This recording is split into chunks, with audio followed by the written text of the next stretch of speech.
Book 2. The Upheaval. Prologue. A month had passed since Mikhail left the capital. The caravan moved through cities, towns, and villages, trading goods every few stops. Illegal transactions, from sex slaves to weapons to drugs, unfolded before his eyes, but he chose to keep silent. Mikhail merely watched and recorded everything in his mind. After all, his objective was to assess Lark Marcus, one of the 28 candidates for the throne. These illegalities could be reported later. Elaine must have given birth to my grandchild by now. The healer said it's a boy, so he must be Bernard. It was a pity that he could not be there when his grandson was born. To make things worse, this mission would take several years, probably until the king decided who would ascend the throne. By the time Mikhail was finally free of his duty, the child would have grown up considerably. I'll make it up to them once I return. I promise. Mikhail vowed to himself. He opened the locket, looked at the hand-drawn portrait inside, and closed his eyes. He missed his family so much. For a serf, it's a pretty expensive-looking locket. Mikhail opened his eyes and saw Big Bun, the leader of the caravan, looking at him. He closed the locket and smiled. A family heirloom. This is my treasure. It was not a lie. Even serfs like him could sometimes carry an expensive item like that. Big Bun bobbed his head. Take care of it. Once you've arrived at the town, you'll no longer be under the protection of this caravan. Of course, said Mikhail. Thank you. We'll arrive at Lion City in a day or two. Get ready. Big Bun squinted as he looked at the distance. We'll be passing through that place soon. His word felt ominous, and Mikhail soon learned why. After exiting the forest, the caravan passed a lake. It was large, probably twice the size of the entire capital. Mikhail remembered what this lake was. The Lake of the Full Moon. This lake was famous for its peculiar character. All throughout the month, this lake was relatively peaceful, safe enough for families and fishermen. But during a full moon, things took a drastic turn. Monsters would come out of the lake and attack everything in the vicinity. Records said that although the monsters were weak, they came out in droves, their numbers enough to rival that of several armies. Mikhail looked up. It was almost dusk. Judging by their speed, they would have to camp near the lake in the middle of the night. It was a dangerous move. Mikhail could not understand why the merchants would choose to do that. Big Bun seemed to have read his mind. There's a garrison nearby. The Lord of Lion City created it originally to deal with bandits, but it could be used as a safe haven during this time. My brother's a sponsor. We'll be free to stay there during the night. Mikhail doubted that stronghold could withstand the onslaught of monsters, but since this merchant had full confidence in it, he had no choice but to concede. He was portraying a mere serf, after all. He had no power to alter the caravan's direction. If worse comes to worst, he could just escape by himself and go to the Lion City. By evening, their caravan reached the garrison. It was a small village with wooden walls and a watchtower overlooking the surrounding regions. Ah, Big Bun! We're expecting you, just in time. A middle-aged man wearing light armor greeted their group. Come in. We've already prepared a sumptuous feast. So it's true.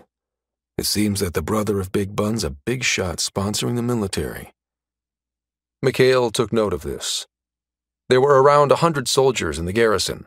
Each was well equipped with leather armor, iron swords, and stout shields. Archers stood on the watchtower, with full quivers on their backs. Although this army was decent enough to drive away bandits, Mikhail doubted if it would be strong enough to hold back the monsters that would come out of the lake.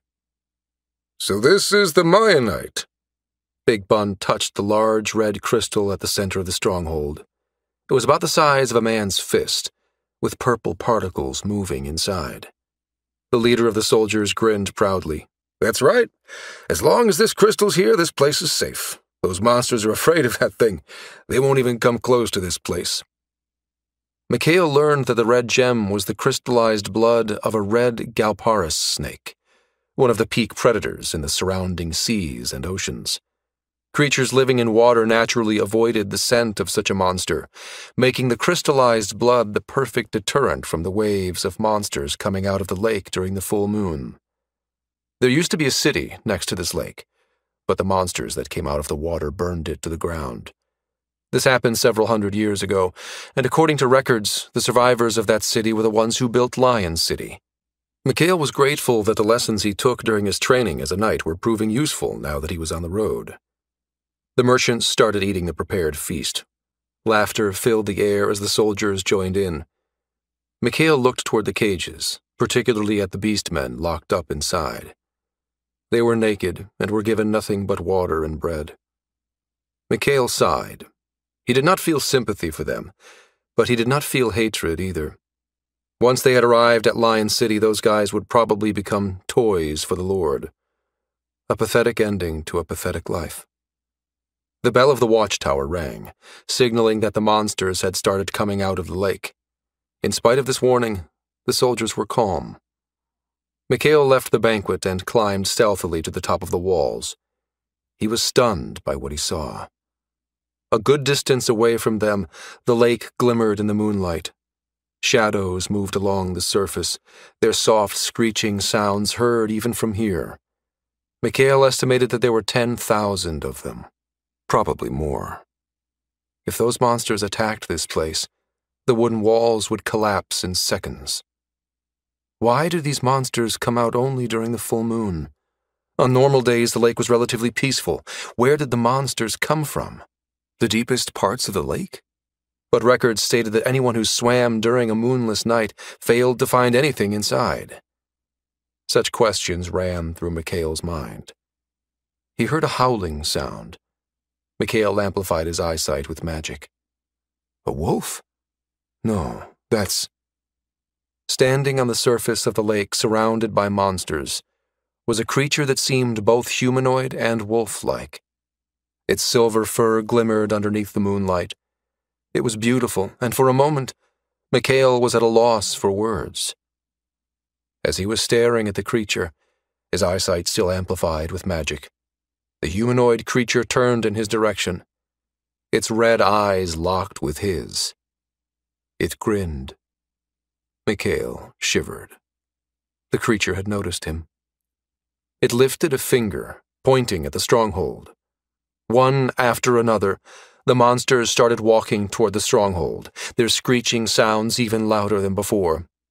The bell of the watchtower rang a different tune. The watchers must have noticed something was wrong. A shout reverberated throughout the garrison. "The monsters! The monsters are coming this way! Thousands of them!" The rowdy crowd fell silent. The laughter vanished entirely. Everyone stiffened. "Impossible. We've been stationed in this place for over a year without seeing this." The voice of the captain was hysterical. "As long as the Mayanite is with us, those monsters wouldn't dare attack." "But sir—" The captain climbed the watchtower. After seeing the monsters with his own eyes, he was struck speechless. His jaw fell open. A howling sound was heard from the direction of the lake. The monsters started charging head-on. Chapter 1. After staying at Lion City for a week, Lark finally returned to Blackstone Town. Gaston and Captain Karat greeted him immediately. The old butler showed him a familiar letter, the one given to the village elder. "Young master, as you've instructed, we've allocated several houses for the refugees. Currently, they're staying at the eastern border of the town." Lark listened to the butler's reports regarding the refugees from Gehelpa village. "So, and Anders woken up?" He did not expect the warrior to recover this soon. "Gaston, good job in quelling the discontent of the locals. We need those villagers to stay in this town. We need all the manpower we can get." From a broader perspective, Lark's domain was vast, comparable to a county. Just the northern and western regions of Blackstone Town alone were enough to create a large city. If they included the endless forest, the overall territory would be several times greater. The only thing limiting the growth of his domain right now were the people. Lark needed manpower, as much of it as possible. Also... Gaston paused for a moment, unsure of what to say. "I've received a report regarding 3 unknown hooded figures. A lot of people saw them. They wore full-plate armor." Lark realized that the butler was referring to the guardians of Blackstone Town. He waved a hand and dismissed the doubts. "It's fine. I know who you mean. Rest assured, they mean no harm to this town." The butler was not fully convinced, but he nodded. "I've sold the Kalranis and herbs in Lion City," said Lark. He pointed at the carts parked near the mansion. "In accordance to the agreement with the Merchants Guild, the first batch of merchants will come here a week from now. Be sure to gather several barrels of Kalranis by then." "Understood." The butler bowed his head. A servant approached them. "Young master, some of the refugees from Gehalpa village wish to meet you." Lark looked toward the gate and saw several familiar figures standing outside. He nodded at the servant and went out to meet his visitors. "Elder," greeted Lark the moment he stepped out of the gate. "It's been almost half a month." The elder smiled softly. Beside him was a tall man with golden hair. "Yes, we're grateful for the benevolence of the young master." He gently tapped the shoulder of the man beside him. "This here is Anandra, the warrior you treated back in the village."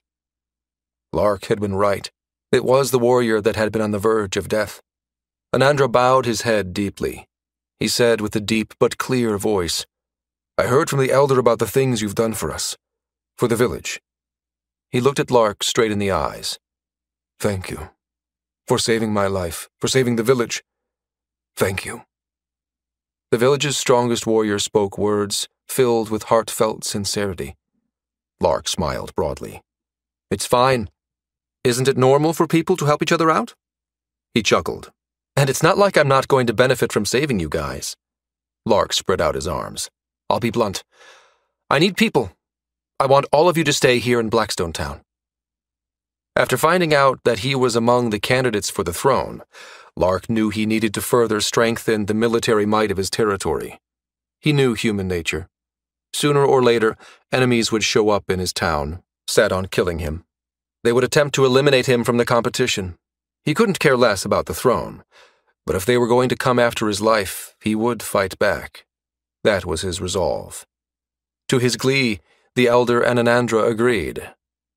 "If that's the wish of our savior, we, the entire village, wholeheartedly agree," said the elder. "There are several strong men in our village. The women are skilled in different crafts. You'll find them useful for this town." "I've heard from Sir Gaston that you wish for me to train the soldiers," said Anandra. "Ah, that's right." He scrutinized Anandra. Several bandages were already removed, though not from his chest. "I need to test your skills first, but we'll do that once your wounds have healed." Now that he had taken a closer look, there was something odd about this warrior called Anandra.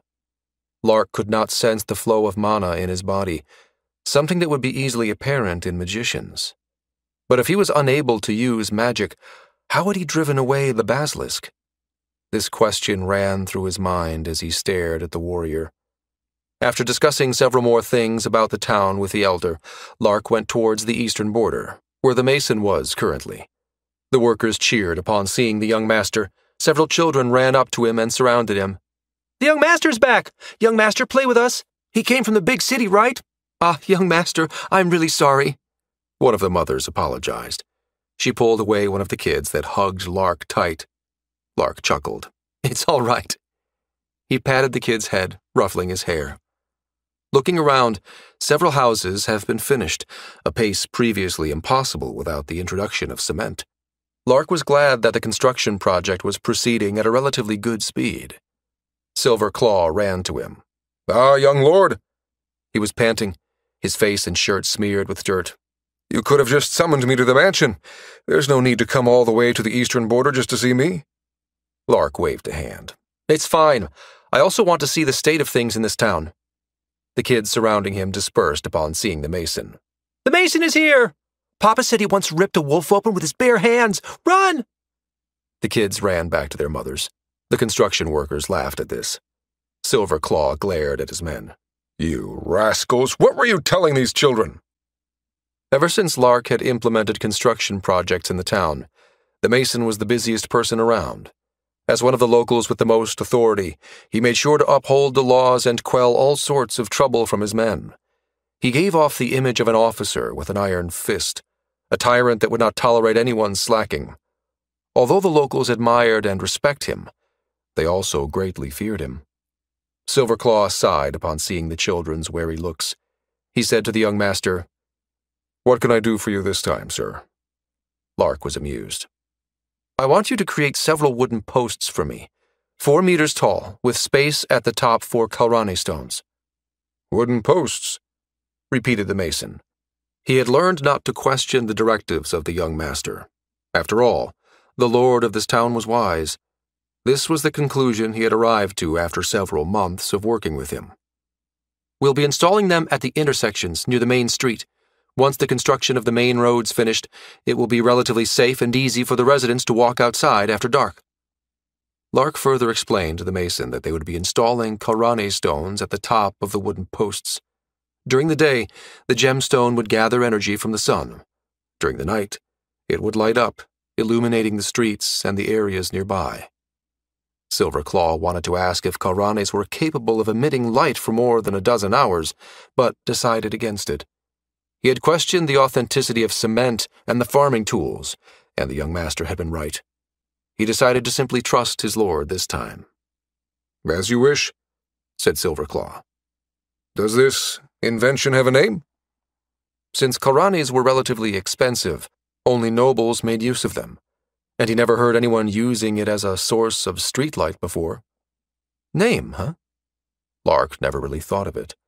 It was, after all, a relatively simple item which could hardly be called an invention. How about sun lamp? Lark could already see it. Blackstone Town illuminated by Kalranis at night. Chapter 2. Pico brushed the sweat of his forehead using the palm of his hand. Working on the poultry farm was arduous, since he had to take care of hundreds of chickens. Peeping sounds filled the air as the younglings pecked the ground, eating soil, worms, and insects. At first, Pico was hesitant to plant the loy saplings on this farm. Those were known to attract pests, but after heeding the advice of the young master and incorporating the plants into his farm, he had been stunned by the results. The loy plants indeed attracted insects, even large ones, but those pests became prey for the hundreds of chickens roaming freely around the poultry farm. Pico could also supplement their feed with lentils obtained from the mansion. Near the first coop, several more were being built by the workers. The speed had slowed down considerably. The production of cement couldn't keep up with the rate of the town's development, though it was still far greater than those in the cities. As Pico was feeding the chicks, 2 carts stopped right at the fence's entrance.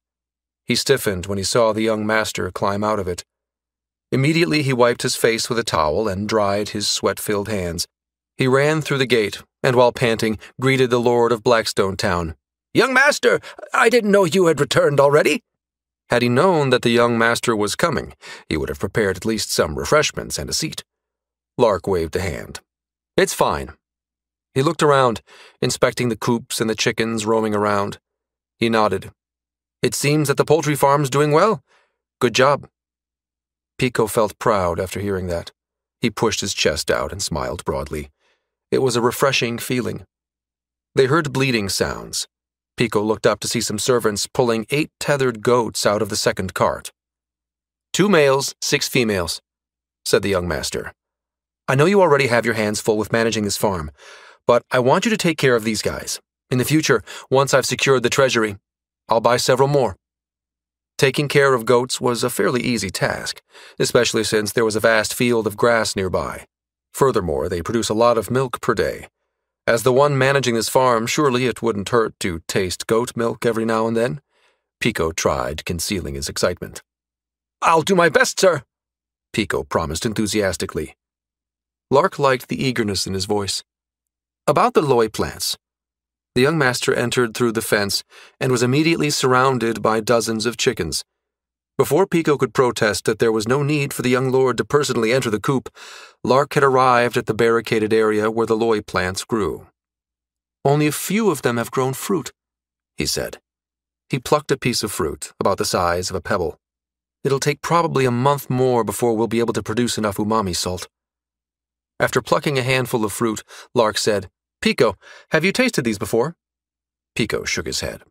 "I'm afraid not, young master," Lark peeled open one of them and handed it to him. "Try it."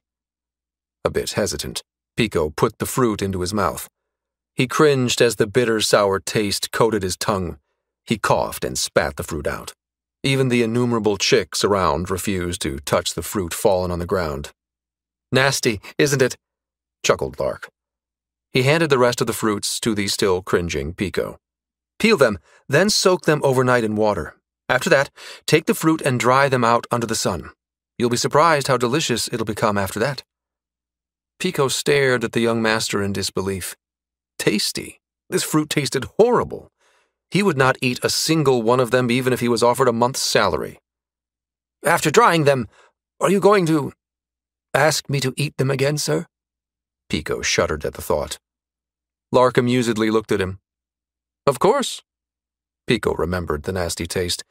His stomach churned and he resisted the urge to vomit. "But, young master!" Pico's voice was hysterical, pleading. "It's fine. I'll eat them with you." Lark tapped his shoulder. "Just do what I say.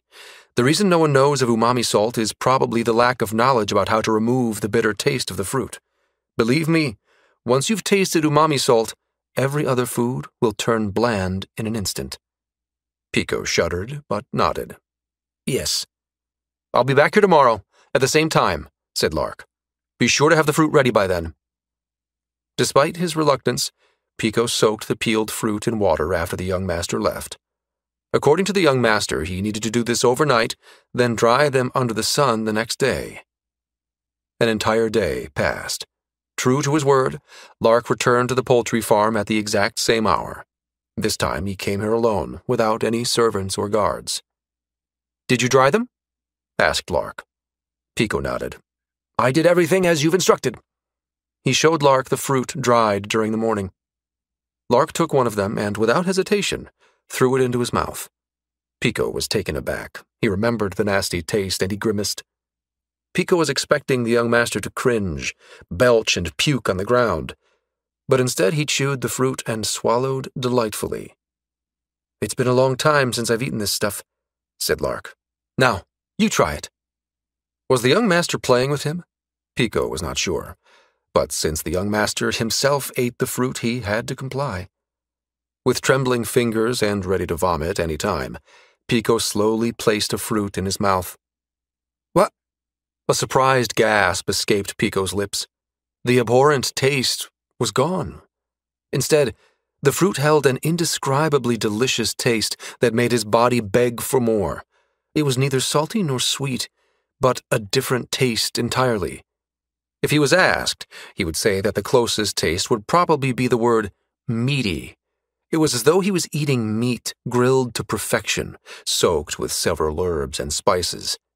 This taste was simply phenomenal. Without noticing, Pico ate all the remaining fruit. "How is it?" Lark was almost laughing after seeing the stunned expression of Pico. "Tasty, isn't it?" Still overwhelmed by the unexpected taste of the loy fruit, Pico simply nodded. "The first batch of merchants will be coming here soon. I've ordered several loy plants from the Merchants Guild. They're fairly cheap, since the people in this kingdom do not really have a use for it." Lark looked at the coop being constructed nearby. "Same as before. Plant them in the coops. We'll use them to attract insects, which will serve as food for the poultry, then use the fruit to make umami salt." It was hitting two birds with one stone. "But this time, after drying the fruit, I want you to grind them into smaller pieces," said Lark. "I'll provide you with equipment for that. From now on, in addition to kalranis, we shall export umami salt to the kingdom." Although the amount of salt they would be able to produce was not much, just the taste alone would make a great impact in the entire kingdom. The salt itself might even become more popular than kalranis in the near future. Lark smiled at this thought. Chapter 3. A week passed quickly. It was finally time for the first batch of merchants to arrive at Blackstone Town. Pancho, an upstart merchant from Lion City, was tasked with the first haul. Under the orders of Big Mona, he traveled from Lion City to this small town just to get the second batch of Kalrani stones. It was a relatively simple task, since the deal itself had been made, and the prices and quantities of goods had been decided. All he needed to do was deliver. Accompanied by some servants, he made his way to Blackstone Town. He stared in surprise upon seeing it up close. It was not like this 2 years ago, when he had last visited. The most notable change was the main road. Unlike the muddy, uneven road he had seen before, the road stretching through the heart of the town was now cobbled. The carriage hardly wobbled as it passed through. Pancho was sure that even if it rained, the street wouldn't be muddy at all. The entire road was not yet finished, but judging by the number of workers working on it, it would only be a matter of time before its completion. Roads represented the transportation ability of a region, its power of commerce. Whoever implemented the reformation of this road knew what he was doing. From the main road, numerous streets branched out in different directions, spreading the commerce of Blackstone Town. As he went deeper in the town, the more stunned Pancho became. This was supposed to be a ghost town, a region abandoned by the kingdom. Since the Black Famine struck the kingdom of Lucas last harvest season, food had become a luxury. Even nobilities had to cut off rations for their personal armies. Pancho expected the residents to be lifeless, to be skin and bones, but he was surprised by how wrong he was. The locals walked with purpose, their gaits filled with life. Several of them would stare at his group before going on their way, doing their everyday tasks. He watched children playing on the streets, their laughter creating mellifluous background noise. His mind poring over what he had seen, Pancho finally arrived at the mansion. The servants greeted him. "Ah, the young master has been expecting you," said one. He bowed, looked around, then scratched his cheeks. "But the young master and Sir Gaston have left for the northern farmlands about an hour ago." "Is that so?" Pancho did not really mind. Personally, he wanted to take a tour of this town. This would be the perfect excuse for that. "Then could you lead me there?" "It's a bit far from here," said the servant. "But if Sir Merchant doesn't mind, this servant will lead you to where the young lord is." Accompanied by the servant, Pancho and his men headed toward the northern farmlands. According to Big Mona, the land around Blackstone Town was barren, non-arable. This was why merchants seldom visited this place. The town had nothing to offer. Along their way, several roads were under construction, and they had no choice but to pass through the eastern border before heading toward the northern region. Along the way, Pancho saw a peculiar sight. Dozens of workers were constructing houses. The sounds of hammers striking stone and wood filled the air. Strange. Why do the houses look similar? Pancho immediately noticed this peculiarity. The 2-story stone houses were all built with the same design, with uniform spaces between each other. Every now and then, in between intersections, a wooden post had been erected. Pancho was not sure what it was, but looking up, he noticed a tiny crystal installed above. A group of men wearing leather armor passed the merchant and his guide.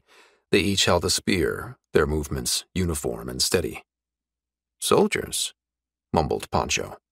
The servant from the mansion nodded. "Blackstone soldiers, sir. An army formed by the young master himself." There were probably enough soldiers to form a platoon or two. For a personal army of a lord of a small town, the number was quite high. Furthermore, everyone was well equipped, with a full set of armor each. Judging by their movements, those soldiers had undergone an impressive degree of training. Pancho could not understand why the lord of this town needed to train so many soldiers when monsters and bandits rarely attacked this area. And what the hell is going on with the construction? It's like the lord's trying to renovate the entire town. Pancho could only imagine the amount of gold being used for these developments. Even a baron would have a hard time providing for such expenditures. Soon their group arrived at the northern farmlands. Pancho was at a loss for words at what he saw. Spread out into the distance was a vast land plowed thoroughly. Rows of wheat had already been planted, creating beautiful waves of brown and green. Pancho noticed the water canal that spread through the northern farmland. Upon tracing its origin, he realized that it came from the forest beyond, probably connected to a river in that area. Pancho quickly realized the advantages and benefits of this ingenious device. With this canal, the farmers would not have to haul water to their fields. Keeping the wheat alive would be easier, and the risk of the crops dying during a drought would be reduced. "A watering device," said Pancho. "I've got to report this to Big Mona." He was sure that the fat merchant would be extremely interested in this find. As he was thinking about the peculiar things he saw during his short visit, something else caught his eyes. It was a device with a large tube in front, resembling a bicycle. The person riding on top would grip the handles, move the pedal, and the device would plow the ground. Pancho realized that the tool was the reason the land had been plowed so uniformly. The area was really vast, but despite the lack of manpower, the farmers had been able to plow all of it. A young man with silver hair approached their group. The carriages halted to a stop. Upon stepping out of the cart, Pancho was greeted by the young man's smile. "The merchant from the guild, I suppose?" The young man was grinning. Pancho nodded. "Pancho, representative of the Merchants' Guild. I went to the mansion, but the young lord is no longer there. I'm here to meet the lord of this domain." The young man spread out his hands. "Lark Marcus, lord of Blackstone Town." Despite the young age, this noble exuded the air of a ruler. "Had you notified us beforehand, we could have prepared refreshments." He looked at the carts. "The Kalranis are currently stored in the warehouse near the mining area." Pancho did not care about that. He could get them later. His thoughts were occupied by all the things he had seen. The tools used to plow these fields, and the canal for bringing water. He pointed at all the tools. "Those things, how do they work? How could men move something so heavy?" Judging by the size and shape of the device, it would take great strength to make the wheels in front rotate and plow through the dirt. Seeing the curious stare of the merchant, Lark chuckled. He said playfully, "I can't tell you that. It's a trade secret. But if Big Mona himself comes here and asks me, then maybe I'll consider disclosing the details." Normally those words would be considered haughty, but Pancho could not help but see the ingenuity behind those devices. He was sure that had Big Mona seen them, he would also be gawking. "Ah, that's right," said Lark. He took out a small pouch and handed it to the merchant. "Just in time. We've finally finished the first batch of this product." Pancho opened the pouch and stared at what was inside. "Salt?" he said. "Umami salt," corrected Lark. "Give that to Big Mona. Tell him that aside from Kalranis, we could also provide him that. It needs to be at a competitive price. It's a limited resource, after all." It's just salt, Pancho thought. He could not see the merit of actually selling such a common thing. Although the price of salt had been rising lately, it was not like there was a shortage of it. He scooped out a speck of it and placed it on his tongue. What was this taste? His entire body shivered. He had never tasted something as delicious as this before. The young lord was grinning at him, his eyes dancing with glee. "How is it?" said Lark. "Delicious?" Chapter 4. Lion City. "Still no response from Zen?" said Alphonse. He was the leader of Blood Touchy, one of the 9 divisions of Black Midas. The figures of Alphonse and a dozen other assassins blurred through the night. They moved along alleyways and streets, unnoticed by the passers-by. One of his subordinates shook his head. "None, sir." Several days ago, they had lost contact with the assassins stationed in Lion City. Although Zen was not among the elites of Black Midas, he was still part of the reconnaissance group. Each of their members specialized in concealment magic and escape. If Zen really was dead, he must have come across a noteworthy opponent, someone skilled enough to catch and kill such a skilled assassin. Once they had entered Lion City, Zen would have contacted them. As moments passed, their suspicions grew. Blood Tachi first visited Zen's house, located in the Commoners District. After searching it, they found the encrypted message sent directly by the leader of Black Midas. Zen had received their message. Although the room was neat, the windowsill held a fine layer of dust. It must have been several days since Zen left home. "He probably went ahead and kicked the bucket," spat one of the assassins. "That idiot. This is why the reconnaissance division is trash. They can't even wait for us to arrive," said another. "Stupid bunch."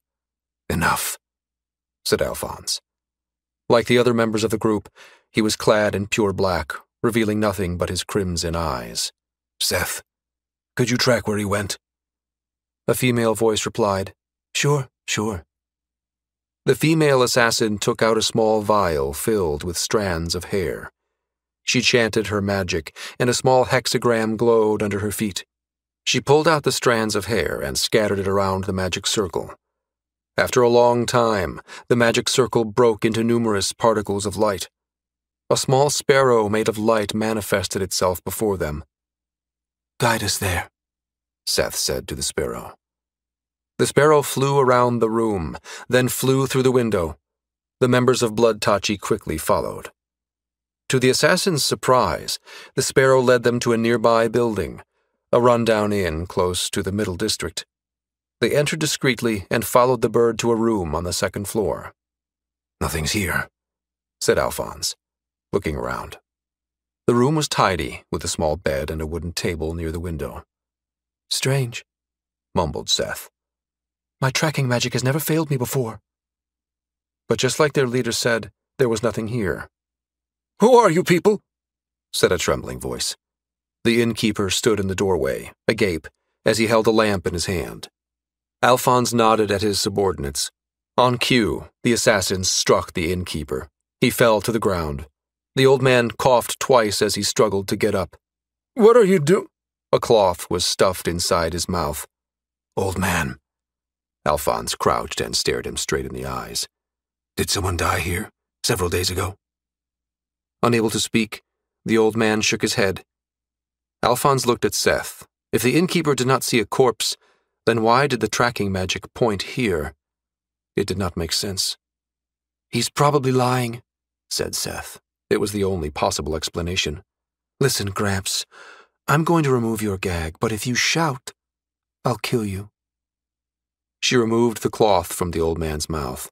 "Now, I'll repeat the leader's question. Did anyone die here?" She took out a dagger. The old man shivered and stuttered. "I really don't know. No one died here. I swear to the gods." They were at a dead end. It was clear that this old man was not lying. Seth looked at the sparrow sitting on top of the bed. Why did it lead them to this place? "Leader, look at this." One of the assassins came into the room, holding a logbook. "I looked through the lists of guests in this inn, and look what I found." Alphonse looked at the name his men pointed at. He creased his brow as he read the name out loud. Lark Marcus. He did not expect the name of their target to pop up here. For a moment, Alphonse stood there, contemplating. He realized why the sparrow had led them to this place. Looking at Seth, it seemed that she also arrived at the same conclusion. "Zen is dead," she said. Alphonse nodded. "Change of plans. We shall go directly to Blackstone Town." "Understood," replied his men. "Heard that, old man?" Seth giggled. "We no longer need you. Bye-bye." She covered the mouth of the old man and struck his neck with a dagger. Blood spurted out, the body twitched, and she chuckled. What kind of man was this Lark Marcus? He had killed Zen and completely concealed the dead body. Just thinking about this made Seth shiver in ecstasy. She could not wait for that moment when her dagger pierced his flesh. Chapter 5. Lark played with the pebble-sized magic stone he held in his hand. Aside from the small, almost inconspicuous silver dusts flowing inside, the stone looked ordinary, like the rocks on cobbled roads. 20 gold coins. The price of this low-grade magic stone was ridiculously high. Although the treasury was close to drying up, Lark decided to buy this stone to accelerate the growth of his mana pool. He decided this after learning from the assassin of the competition for the throne. If people were going to come for his life, he might as well increase his training. He needed to expand his mana pool, at least to a small percentage of that of his previous life. According to the merchant when he bought the stone, the method of using magic stones in this world was different. The users do not swallow the stones. Rather, they pulverize it and use it to form magic circles. By performing incantations, they absorb the essence that would flow out of it. Such method was also viable, but to Lark, it would be a waste of such a precious resource. Swallowing a magic stone carried the risk of magic overdrive, which could potentially kill the user. According to the merchant, the cases of magic overdrive after swallowing magic stones were so high that it became taboo to even attempt it. Lark locked his door, sat cross-legged on the ground, and swallowed the magic stone. Lark could feel the magic stone disintegrating inside his body. Although the grade of this stone was low, the magic essence contained within was still large enough for his current shell. After all, his new body had the mana pool of an average individual. He closed his eyes and breathed slowly. Using his own mana, he suppressed the magic essence from flowing out haphazardly in random directions. Suppress it, condense it, make it all flow to the 5 cardinal points. This was the basic teaching in the Magic Empire. Although the method used in this world was feasible, the absorption rate was really low. The essence absorbed by the user would only be a small portion of what was really contained in the mana stone. This thing's worth 20 gold coins. Might as well consume everything, till the last drop. After several hours, Lark finally finished absorbing the essence inside the mana stone. It was gradual, but he could already feel that his mana pool had expanded. He looked out the window. It was already noon. Time for body training? After stretching, Lark took a couple of body weights he had crafted and wrapped them around his abdomen, wrists, and feet. Although magic would determine the outcome of every battle, Lark firmly believed in training the physical body.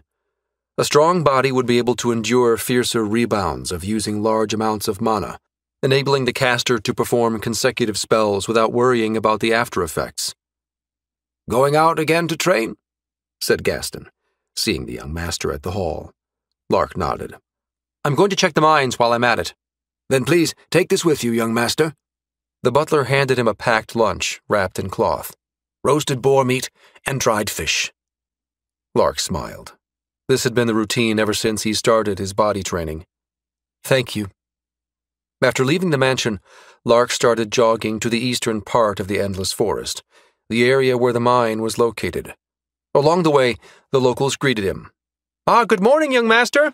"Young lord, the wheat porridge last night was really great." "It's the young master."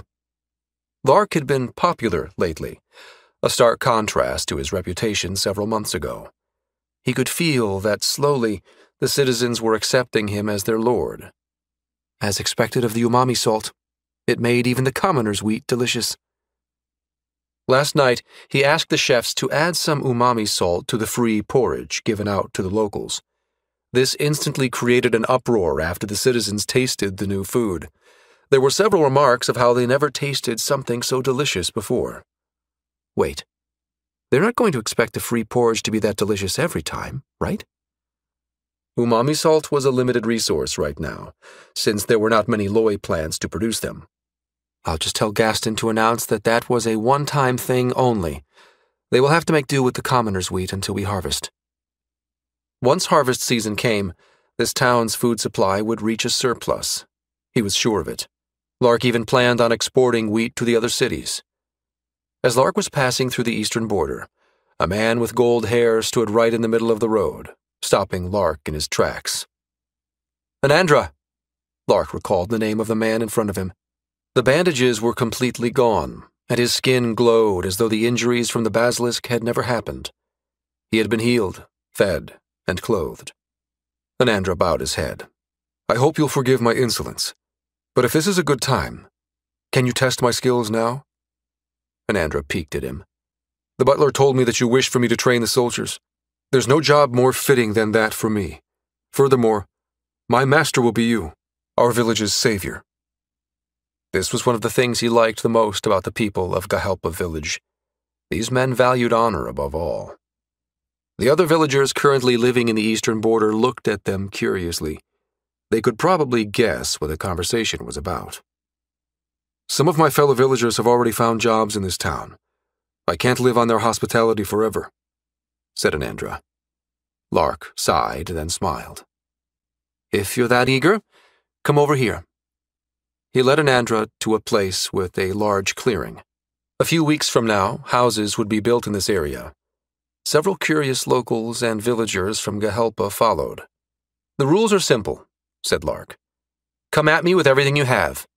Show me the extent of your skills." Anandra seemed a bit hesitant at first. He didn't want to hurt his master, but he nodded eventually. Then allow me to use a weapon. He unsheathed his short sword. Hey, Anandra! Shouted one of the villagers. Why are you using a weapon against the unarmed young master? Lark waved a hand. It's fine. I've told him to come at me with everything he's got. This is natural. The onlookers were discontent. The locals, especially, were looking at Anandra with a hint of contempt. These villagers had taken away some of the houses, and now he was going to use weapons against the unarmed young master. They secretly wished that the noble would beat the man to a pulp. Young master, said Anandra. What is it? Please remove those things before we start. Lark was amused. This was the first time someone noticed that he was wearing weights as he ran around the town. He had made sure to craft these in a way that would make them inconspicuous to other people. They wrapped around his wrists and legs and looked like thick garments. Lark removed the weights and threw them to the ground, creating loud thuds in the dirt. Come at me any time, said Lark. He was excited to see the skills of the man who drove away the basilisk. Then forgive me. Anandra leaned forward, stomped a foot on the ground, and shot his body forward. Lark frowned. Although his opponent was fast, there was no killing intent behind the lunge. It seemed that Anandra was trying his best not to hurt the young master. Lark amplified his strength using magic. With swift reflexes, he dodged Anandra's slash, then quickly retaliated with a fist to his abdomen. Anandra blocked the strike using his left hand. Lark quickly followed up with a kick at the face, which was easily dodged by the warrior leaping backward. With that simple exchange, they could both gauge the strength and skill of their opponent. You've realized it, right? Said Lark. You won't win if you're not going to come at me with the intent of taking my life. But you said that you were merely testing my skills. He was still hesitating. There's no need to go that far. What a pain, spat Lark. Let's change the rules. If you're unable to land a single attack on me, I'll find someone else for the job. It was a gamble, but Lark knew that Anandra would take it. He valued honor above all. He wouldn't let himself slack off while his fellow villagers worked. If you're not going to come, Lark pointed a finger at him, then I will. From his fingertips, lightning shot toward Anandra. The warrior ran swiftly to the side, while Lark fired lightning strikes one after another. This was an inefficient use of his mana, but Lark knew he needed to attack forcefully to make Anandra take him seriously.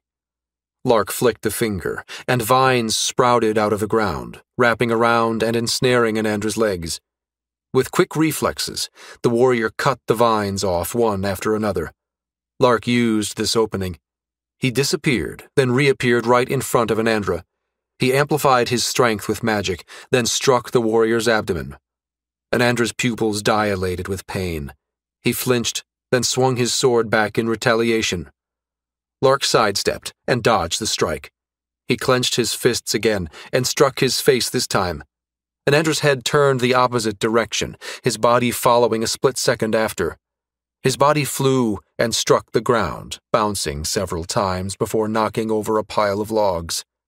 Clouds of dust flew as splintered wood scattered about.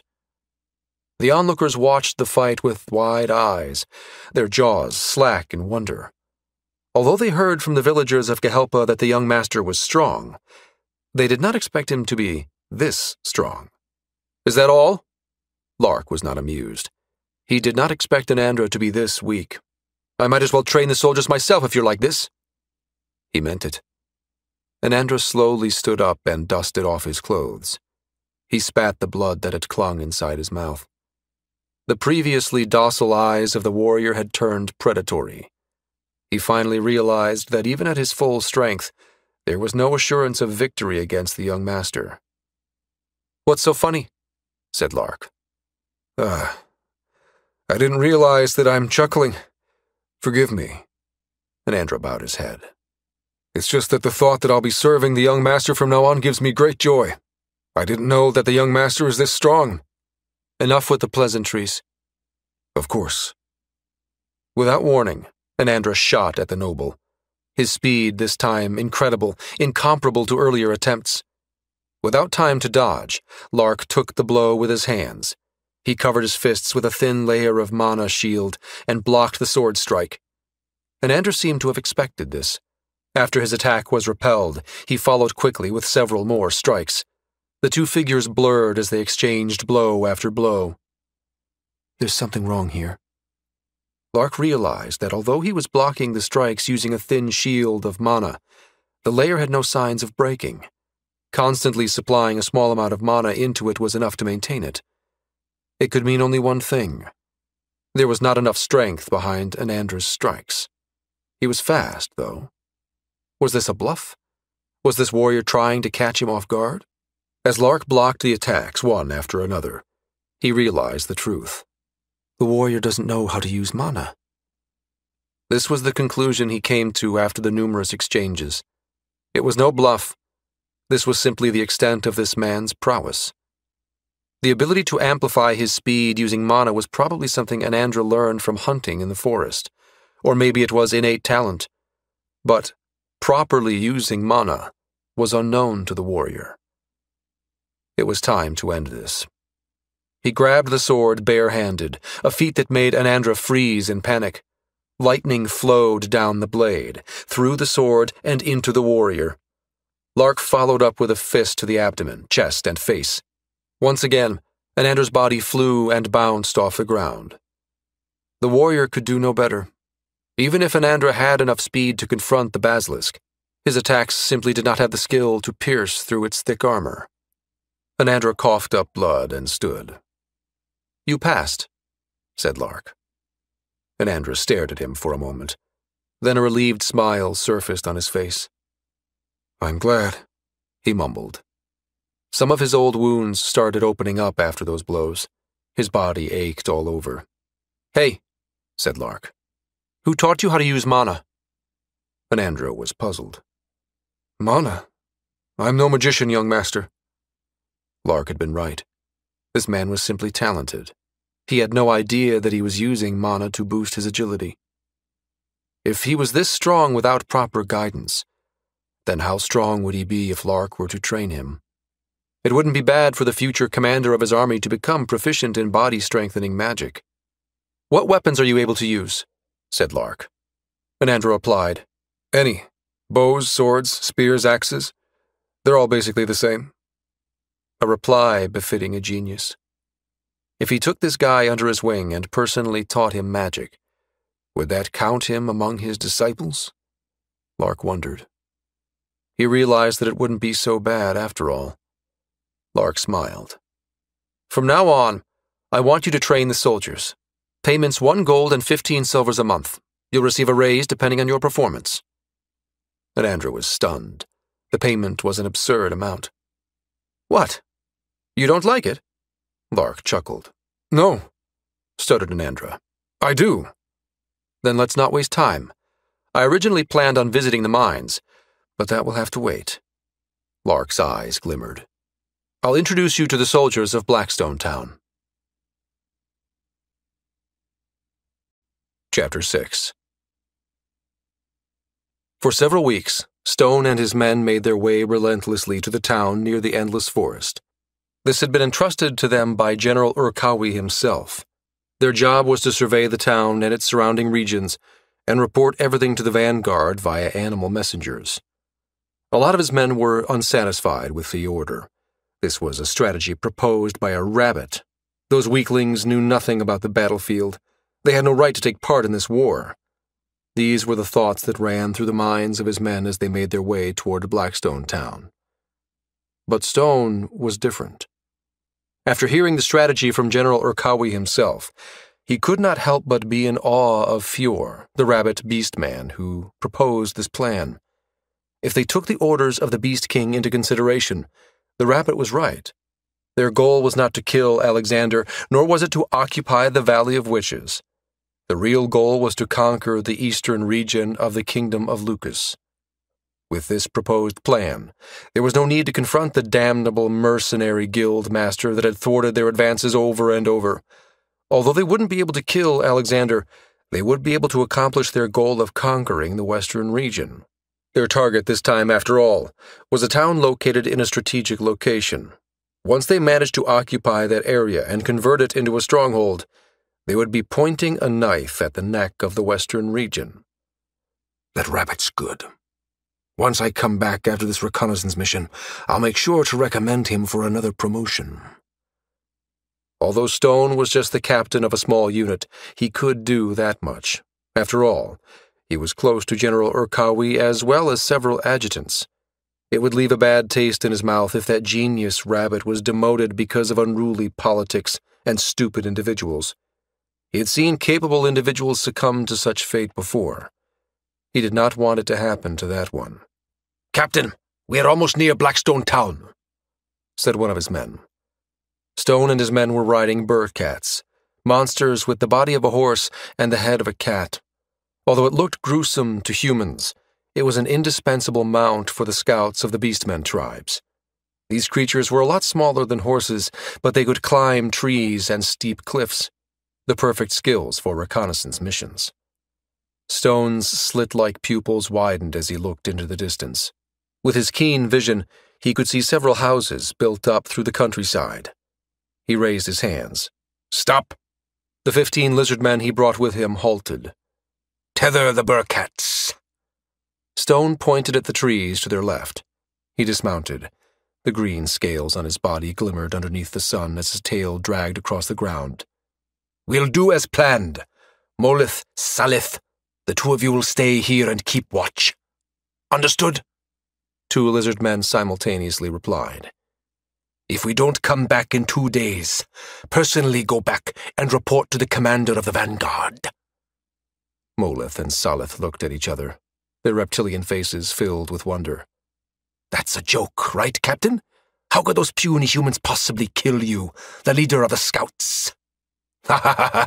They might not even notice that they are being watched." Stone glared at them, and they stiffened.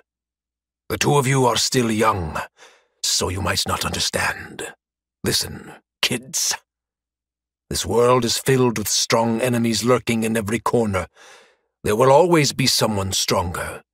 Don't underestimate your opponents, even if they are humans. Did you forget how Alexander annihilated Commander Brock and his men 3 weeks ago?"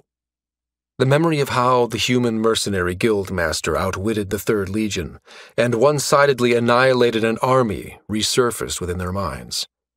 The lizard men turned grim upon remembering this. "But Alexander's different. There's no way there are other humans like that," said Molith. "Enough," growled Stone. He turned to everyone. "Listen. This mission relies heavily on us, the scouts, for information.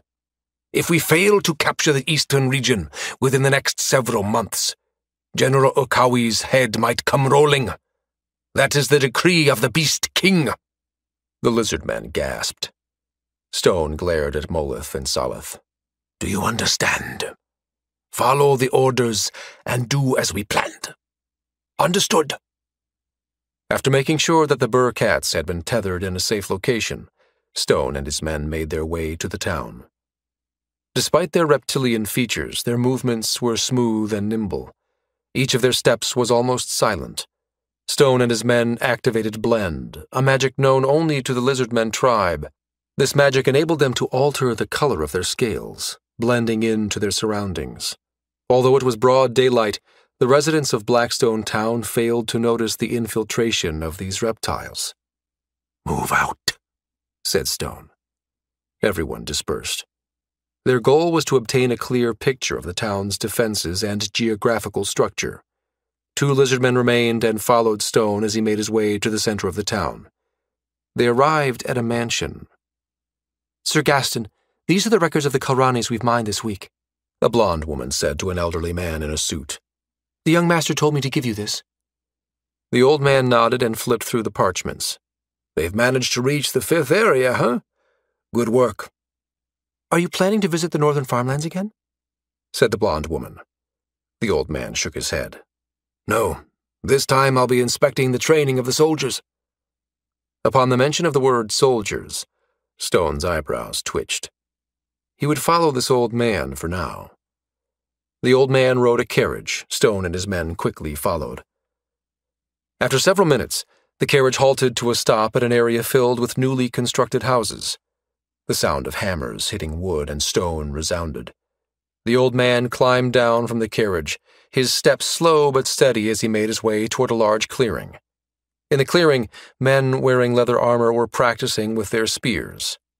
Stone and the 2 lizard men he brought with him were surprised to see this. The humans seemed trained, almost similar to those of the mercenaries led by Alexander. Still, Stone could see the subtle differences.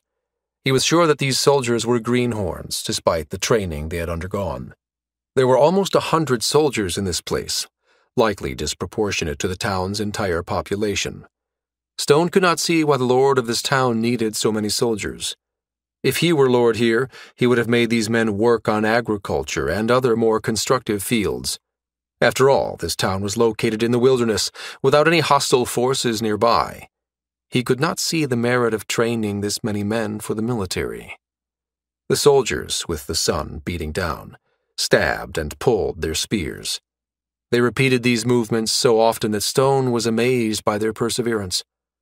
Although these humans were disciplined, Stone knew that the vanguard forces of the 3rd Legion would crush them easily during a fight. There was no need to worry about this town putting up a good fight. He did not notice any noteworthy individuals.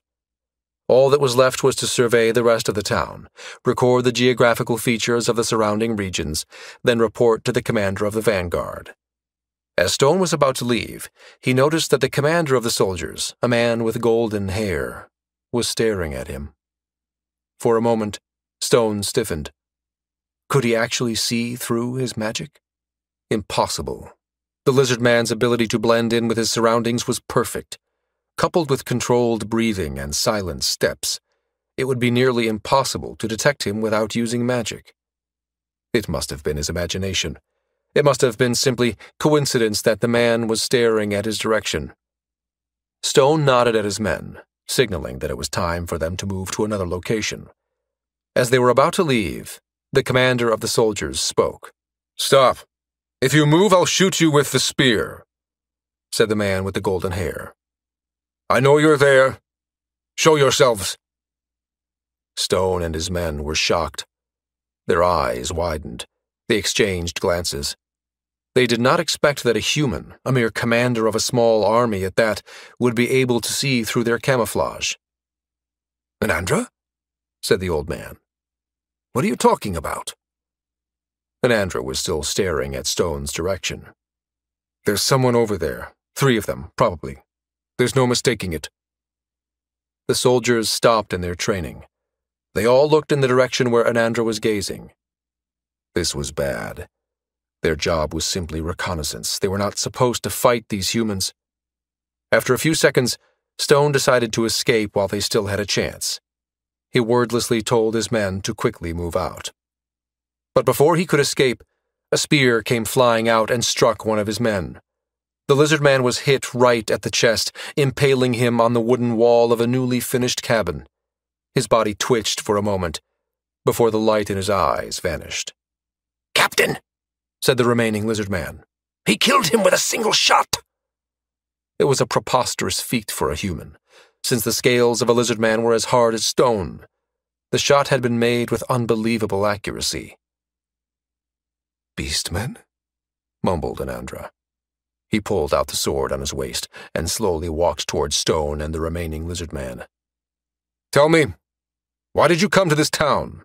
The nearest country of beastmen should be the United Gracchus Alliance. Are you from Lion City? Why did you conceal yourselves? State your purpose. Show yourselves." There were so many questions, and Stone had no plans to answer any of them.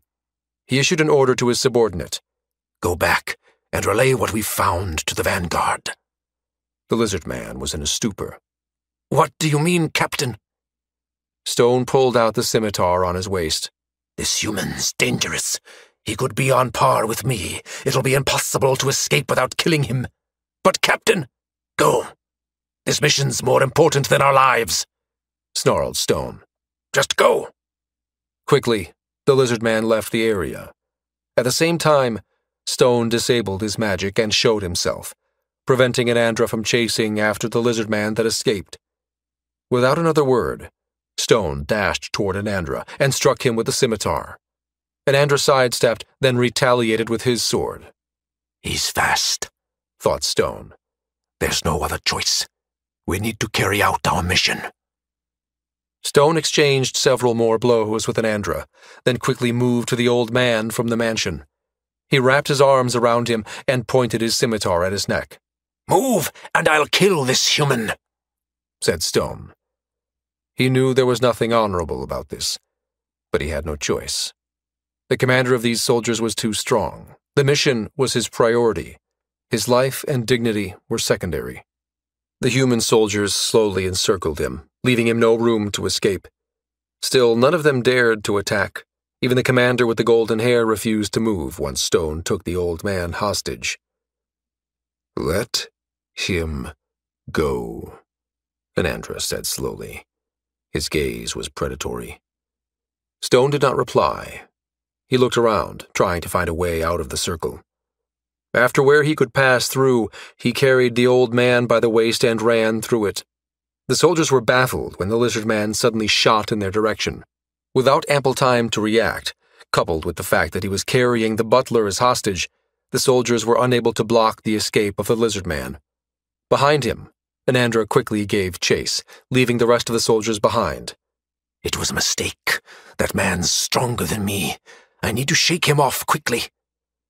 Although Stone was the fastest lizard man in the scouts, by carrying the old man, he was unable to shake his followers.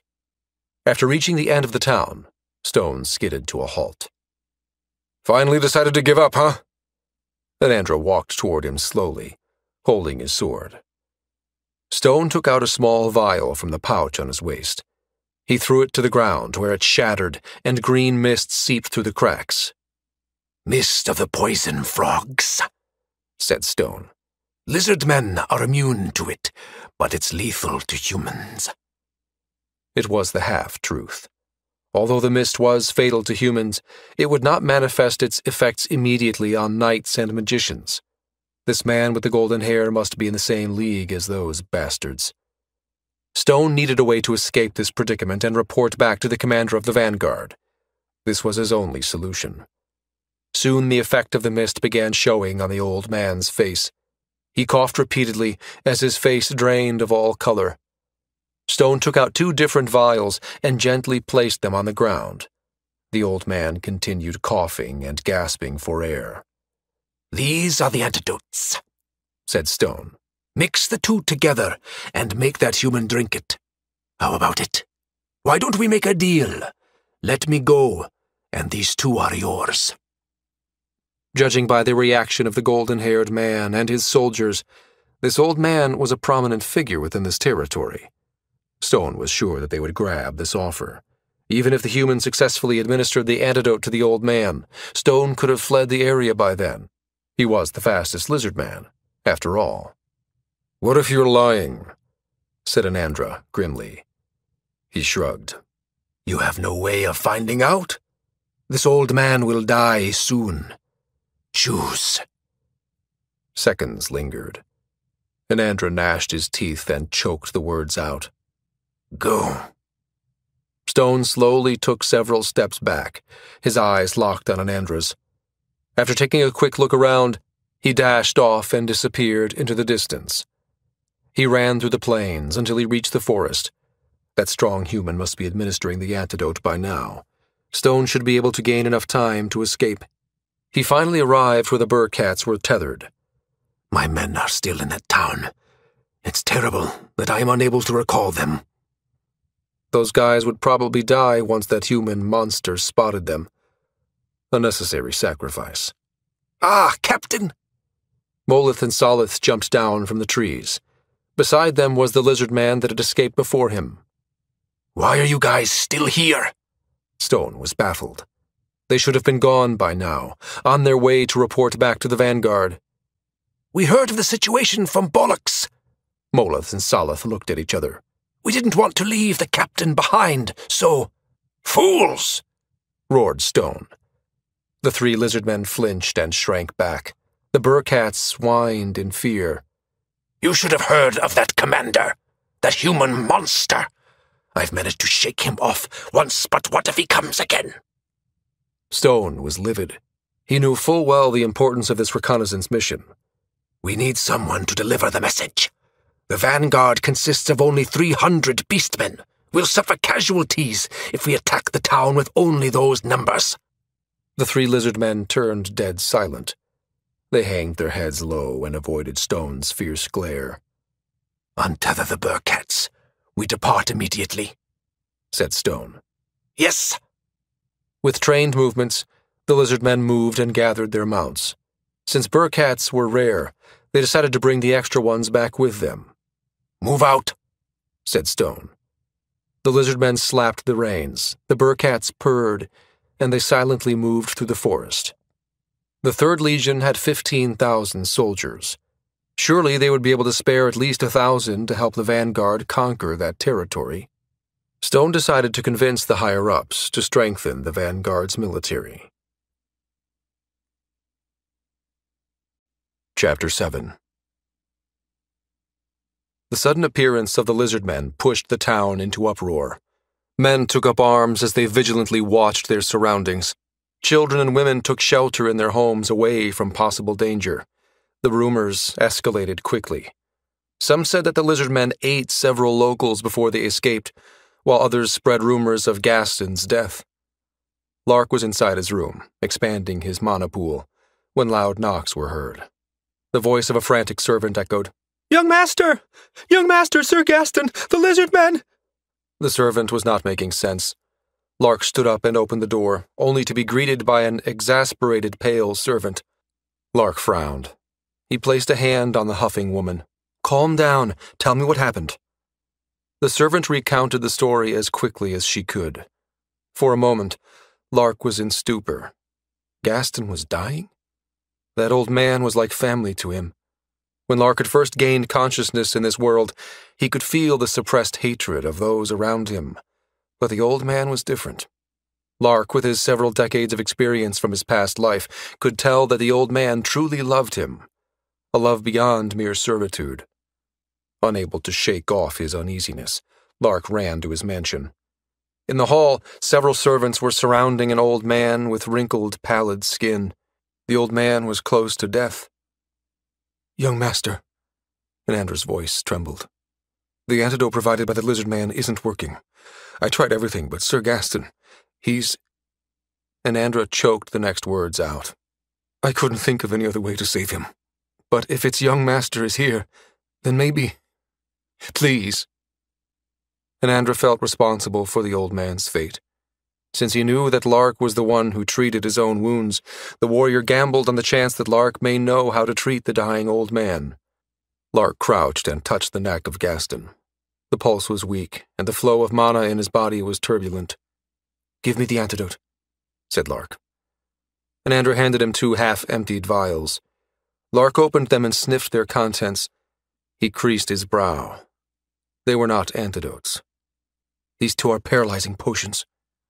Lark tossed the vials to the ground, shattering them into several pieces. That lizard man didn't have the slightest intention of saving his life. Lark was furious.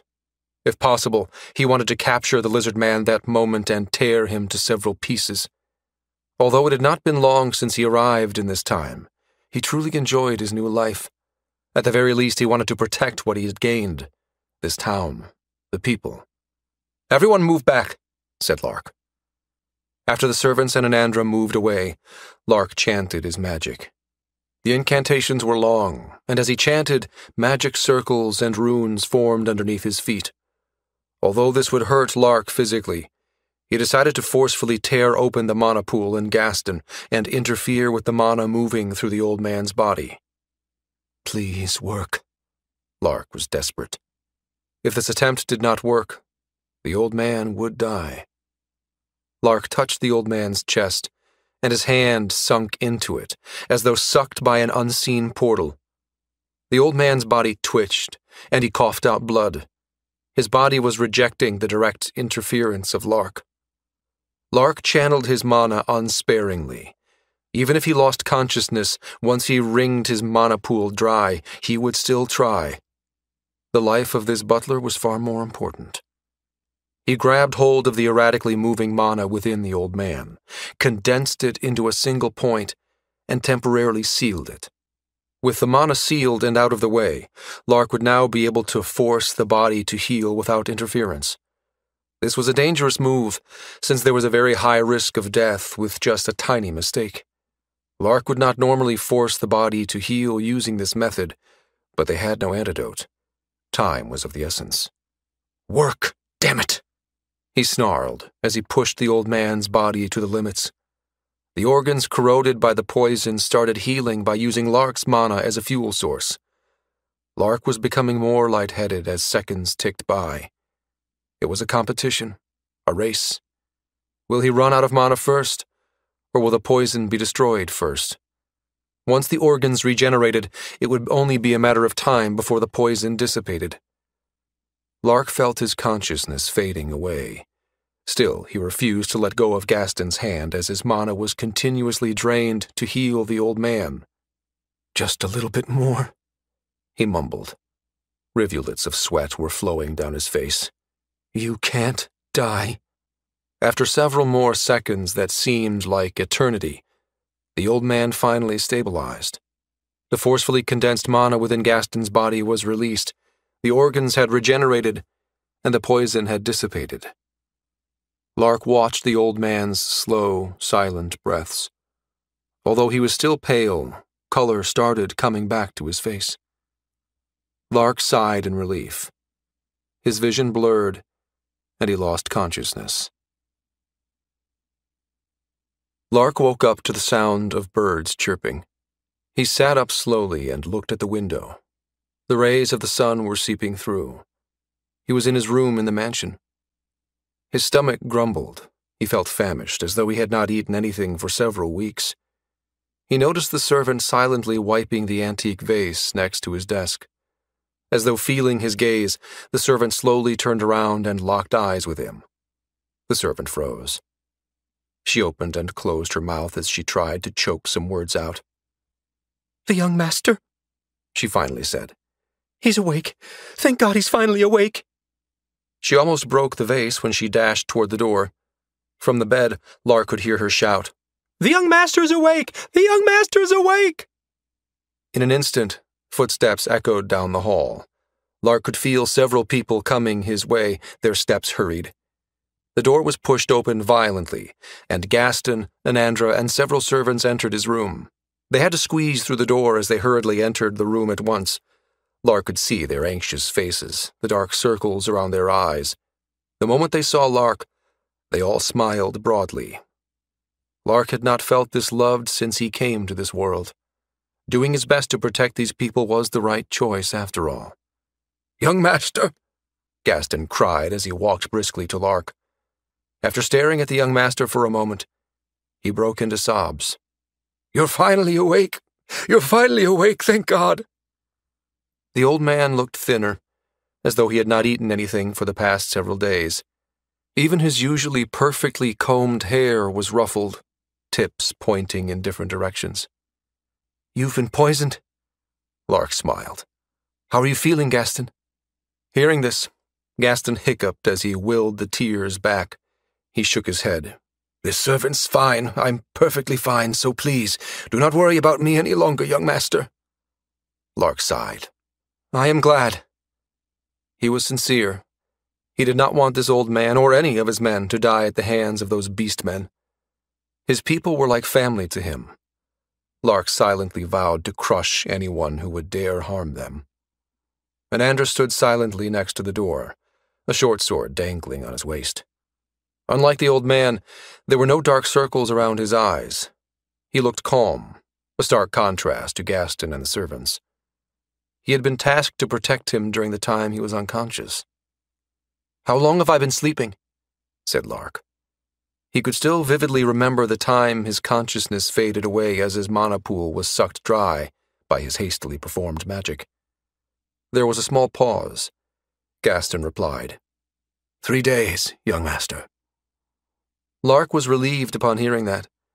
Had this happened before, during the time he first came to this world, he could have fallen unconscious for an entire week. Being unconscious for only 3 days showed the fruits of his relentless training. 3 days, huh? Repeated Lark. The beastmen would be long gone by now. There was no way he would be able to catch them even if he tried. As though reading his mind, Anandra spoke. The lizard men that dared harm the young master. There was spite in his voice. I killed 6 of them and captured the remaining 5. But those are some crazy bastards. The lizard men we captured killed themselves in an instant before we could stop them. Luckily, we managed to knock down and shackle 2 of them before they could kill themselves. They're in the underground chamber right now. Lark could not help but applaud Anandra for this. With this, there was no longer any need to pursue the ones that escaped. Lark could interrogate the captured lizard men. Good work. Lark climbed out of bed, donned his coat, and took his sword. Lead me there. Gaston and the servants looked at each other. But, young master, you need to rest. At the very least, eat, please, pleaded Gaston. Lark understood the old man's feelings. This will be quick. He looked out the window. It was already noon.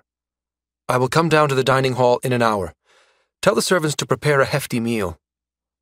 Gaston was against this, but he bowed his head regardless. Understood. Lark instructed Gaston and the servants to disperse. He planned on bringing only Anandra with him. As they were going down to the underground chamber, Lark said, I'm going to interrogate those lizard men. You might not like what you're going to see. It's fine. It doesn't matter. Anandra's expression was filled with bloodlust. Young master, you can cut them to pieces, burn them alive, rip off their limbs. I will gladly help you with all that. Anandra locked eyes with the young master. Those bastards tried to kill us. They do not deserve mercy from our kind. Lark was relieved that Anandra was resolved. Upon reaching the underground chamber, Lark said to the 2 guards at the door, Good work, you 2. Leave this place for now. The 2 were stunned for a moment at seeing the young master. They looked at each other, then made their salutes. Understood, young master. After the guards left, Lark shut the door. The chamber was dimly lit with torches, and at the center of the room was a small metal cage with shackled lizard men. The 2 glared at the humans who entered the room. Hello, said Lark. The memory of how Gaston was almost killed by these bastards once again resurfaced in his mind. I've kept you waiting, didn't I? The lizard men made screeching sounds. They moved their shackled bodies violently, their manacles rattling loudly. I promised Gaston that I'll be at the dining hall an hour from now, said Lark. So I'll make this quick. Lark felt the flow of mana within his body. After several months of training, it should be possible for him to perform middle-tier magic at least once. It would consume a large portion of his mana, but it would be the best magic to use against these enemies. Move to the back, he said to Anandra. After Anandra moved out of the way, Lark started his spell. The lizard men widened their eyes in astonishment. It was beautiful, as though the gods had descended to this small room. As Lark spoke, an azure magic circle manifested underneath the cage, runes spinning around. Small particles of light, reminiscent of insects glowing at night, moved around the room, casting an ethereal glow. The violent screeches of the lizard men stopped. They stared at Lark in awe. I dislike meaningless slaughter. Lark's eyes were filled with hatred. But your kind dared lay your hands on my people. The magic circle broke into numerous particles of light. The sound of glass shattering echoed through the chamber. The particles of light slowly turned into blue flames, engulfing the cage and the lizard men within. The shackled beastmen screeched as the flames touched their scales. As the only onlooker, Anandra was the only witness to notice the peculiarity of this spell. Although a gargantuan sphere of fire was burning at the center of the room, it emitted no heat. He also noticed that the cage and the shackles were not melting, as though the flames were only an illusion. But looking at the lizard men, it was apparent that they were under excruciating pain as the flames covered their entire bodies. Flames of Methuselda, said Lark. Flames that burn the life force of the target. It's several times more powerful than being burned alive by ordinary fire. There was no hint of pity within his voice. The lizardmen continued screeching through their gags. Lark walked toward the blue sphere of fire and entered it. He willed the flames of Methuselah to stop consuming the life force of the beastmen, briefly. "Listen, I will spare only one of you." Lark raised a finger. "A competition. The first one to submit to me will be given painless death." Lark pointed at the gags of the lizardmen, and the flames quickly melted them away. The lizardmen quickly took this chance to bite their tongues off in hopes of dying, but to their astonishment their bodies refused to comply. This must be the doing of that magic caster. "Who are you?" spat one of them. "That doesn't matter. There's no need for you to know," said Lark. "I'm only going to say this once. Tell me everything about your kind, the beastmen, the reason you attacked this town, the reason you tried killing my people. Do so, and I shall grant you painless death." The other lizard man sneered. "Arrogant human! Our loyalty will not shatter even if you burn us with this fire. All lizard men will choose death over betrayal." Lark sighed.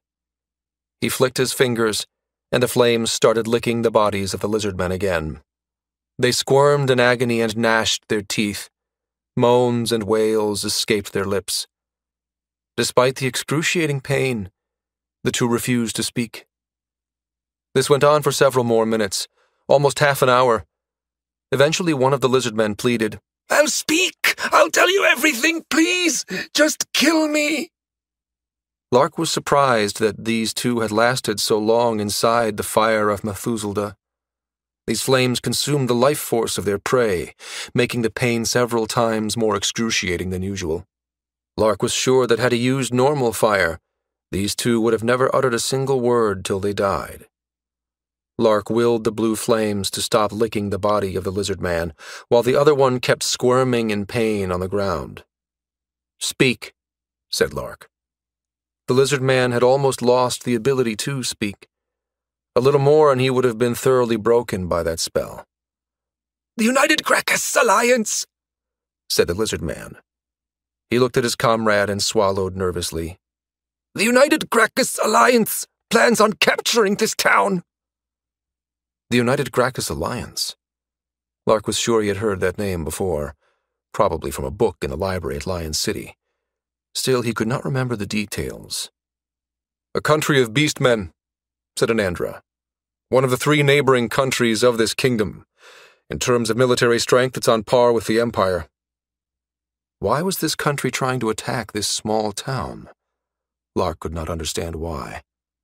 Lark continued interrogating the lizard man. Whenever he felt that he was lying, he would will the flames of Methuselah to burn him. Eventually he received the full story. Unable to get past the army of Alexander in a valley west of here, the beastmen decided to circumvent it and target this small town instead. They planned to convert his domain into a stronghold and use it as the rallying point for their invasion. Lark was grim after learning how many beastmen were coming to invade the eastern region of the kingdom. With the current number of soldiers in Blackstone Town, it would be impossible to defend against enemies numbering in the thousands. Moreover, each of those beastmen was a warrior trained for the battlefield. His men were not ready for this yet. Lark was sure of it. War was coming. He sighed. This would be a long night. He needed a strategy to win this war. Chapter 8. "Young master, here are the things you've ordered." Gaston entered Lark's room and handed him a leather sack. Inside were rations, crystals, ormatane dusts, ink, and parchment. "Are you sure about this? At the very least, please bring Anandra along." After the lizard men infiltrated the town, Lark drafted plans to protect his domain. What he needed right now was a bird's-eye view of the surrounding regions, particularly the area where the legion of beastmen would pass through. Only after he gathered enough data about the topography could he properly lay out his plans. Flying would give him a wide view as he made a detailed map, but it would fail to give him the minute details inside the forest. Therefore, Lark planned on exploring those areas himself and recording the details carefully. It was an arduous task necessary for Blackstone Town's survival. "No," said Lark. I will go alone. War was coming. It would be unwise to take Anandra with him and halt the training of the soldiers. Furthermore, although the warrior was fast, he might not be able to keep up with Lark. He would just become a hindrance. Gaston frowned. He disliked the idea of the young master going into the wilderness alone. "The ration's enough for only 2 days," said Gaston. "If you want, I can ask the servants below to cook some more." "This is enough." Lark strapped the sword on his waist and grabbed the leather sack. "I'll be gone for only a day or 2. 3 days, at most. This should be plenty." He could just hunt in the forest once his rations ran out. Gaston was not fully convinced. "And for the production of cement?" "Ah, that's right. I had almost forgotten. I've asked Silverclaw to create more kilns. The farmers are almost finished with planting the seeds in the northern farmlands. We'll need to finish the irrigation project before summer comes."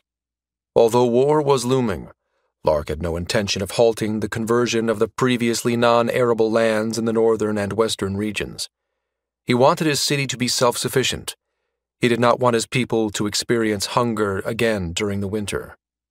"Give these to him." Lark fumbled through his cloak and took out a folded parchment. "The designs for some weapons. Tell him to prioritize the ones marked with a cross. I will need dozens of them before the week ends." Gaston curiously looked at the parchment. "Yesterday the young master made a speech in the central plaza. He vividly recounted the story of the lizard men they captured, the story of impending war brought by the beastmen. Although the locals were afraid, most of them voiced their desire to protect this place. Most of them were born here, and the mere thought of those lizard men pillaging and conquering this town pushed them to anger. The young master told them that it should be possible to block the advance of the beastmen, given enough time. It was an outrageous claim. Even Gaston refused to believe it. Gaston sighed. "Young master, we still have time. We could go back to Griffin City and seek refuge in the duchy. I'll convince the Duke somehow." This was the 3rd time Gaston proposed this. Lark shook his head. "Enough. I'm not abandoning this place." He took out another parchment and handed it to Gaston. "The merchants from Lion City are departing today, right? Give this to them." "This is—" Gaston looked at the parchment. "A letter for Big Mona," said Lark. "Make sure he reads it." The letter could dictate the outcome of this war. Whether they would receive help or not would depend on how well he convinced the fat merchant. Lark rode a horse toward the eastern part of Blackstone Town.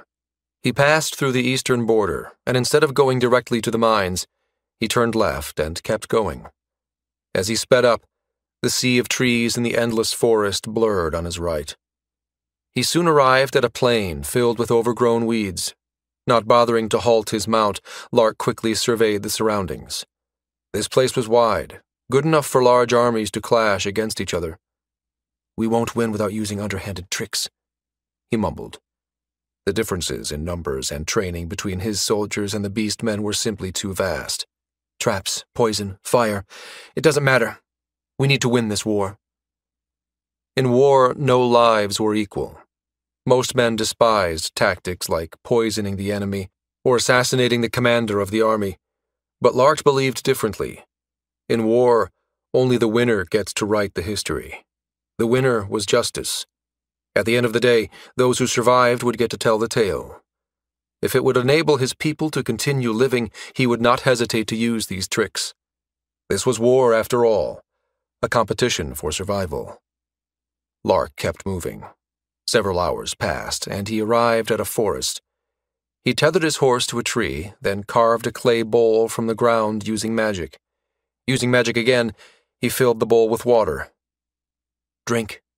Eat," he said to his mount.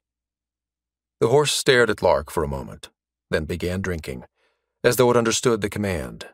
The grasses on the ground should be enough to fill the mount's belly. Lark looked beyond the sea of trees. Unlike the ones in the endless forest, the trees in this place were smaller, their trunks thinner. The rays of the sun seeping through the canopy of leaves provided ample light to see everything. Lark cast his magic and slowly soared into the sky. His cloak fluttered in the wind as he looked at the forest below. This forest seemed to extend far and wide, reaching until the small hills beyond. It would probably take Lark several days of travel to reach those hills if he used the mount. I'm glad I never neglected mana training. He praised himself for being so diligent. With his current mana pool, he could reach those hills by the end of the day, reducing travel time greatly. He took out a parchment to record the details of what he saw. Although his real aim was the row of hills beyond, creating a map of this forest would also prove crucial to the upcoming war. Lark leaned toward the hills, and with a deafening boom, sent himself soaring forward. He whistled through the sky as the sea of trees below blurred. As he flew toward the hills, he carefully surveyed the forest below. He finally arrived at his destination. He slowly flew down and landed at the top of the hill. Below him, a small forest was spread out. Beyond that was a plain with a river snaking through it. He looked up. It was already dusk. He opened a leather sack and took out some dried fish and bread. As he ate, he looked around and carefully surveyed the surroundings. It was just as he thought. This place would be the most ideal to place traps to ensnare the beastmen. Those traps would not annihilate an army, nor would they stop their advance completely, but such obstruction could give Lark enough time to prepare for the war. But first, what he needed were scouts. After filling his stomach, he amplified his senses several times. His remaining mana should be enough for this task. Over there, he mumbled. He kicked off from the ground, and his body shot into the sky. His speed created a soft whistling sound as he locked on his target. He reached out his hand and grabbed a large bird. It almost got away, but Lark managed to grab hold of its leg. The bird squeaked and pecked his hands as it desperately tried to escape. Ouch! Lark flinched as blood dripped down his fingers. The bird was around 5 times the size of his fist, the perfect size for reconnaissance. Lark held the bird gently as he flew back to the ground. Upon landing, he opened his leather sack and took out a quill, ink, and ormatane dust. He wrote symbols on the bird's body using a mixture of the latter two, while chanting his spells. The symbols glowed for a split second, then disappeared from sight. Lark released the bird, and it flew into the sky, circled around, and flew down again to perch on Lark's shoulder. Good. Lark was satisfied with the result.